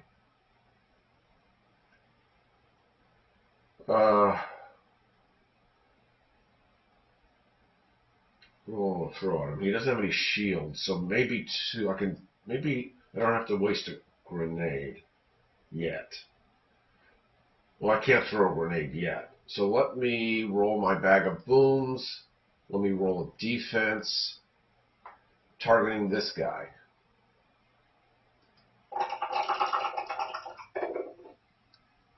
One hit, throw odds on the bone, gives me 2 hits. He's gone.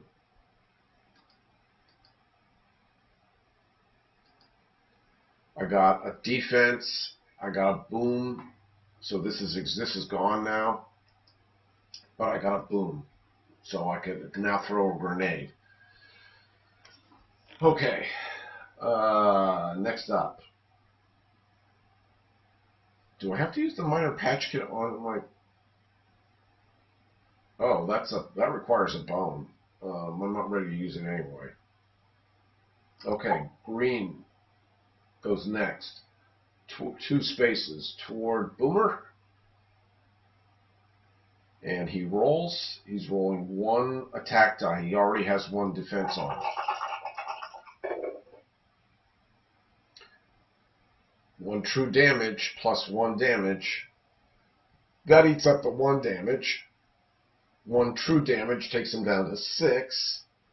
He gets moved to the farthest position away, which is here. Okay, next up is purple. Perfect position with 2 attack dice. His defense dice are on top of him.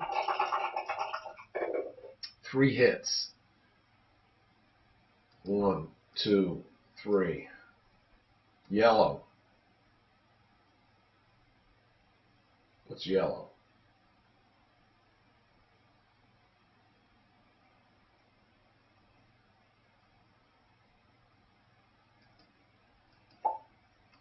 Oh, there is no yellow on the map. What? Wait a minute. It's a bug in my program somehow. This guy... This should be blue. Yeah, somehow the wrong initiative die got removed. It's this guy's turn. So he moves 2 spaces toward him, is rolling 3 attack dice because of he's got his full health, so he doesn't get rage. So 3 attack dice against.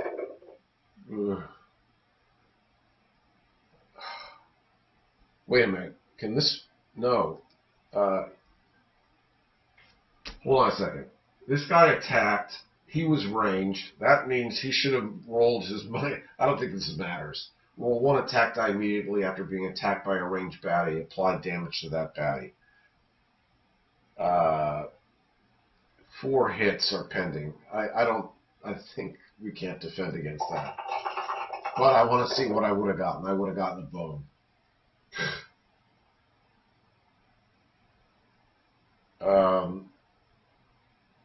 On my shoulder-mounted rock slinger, so that wouldn't have done anything. I can't defend against 4 hits.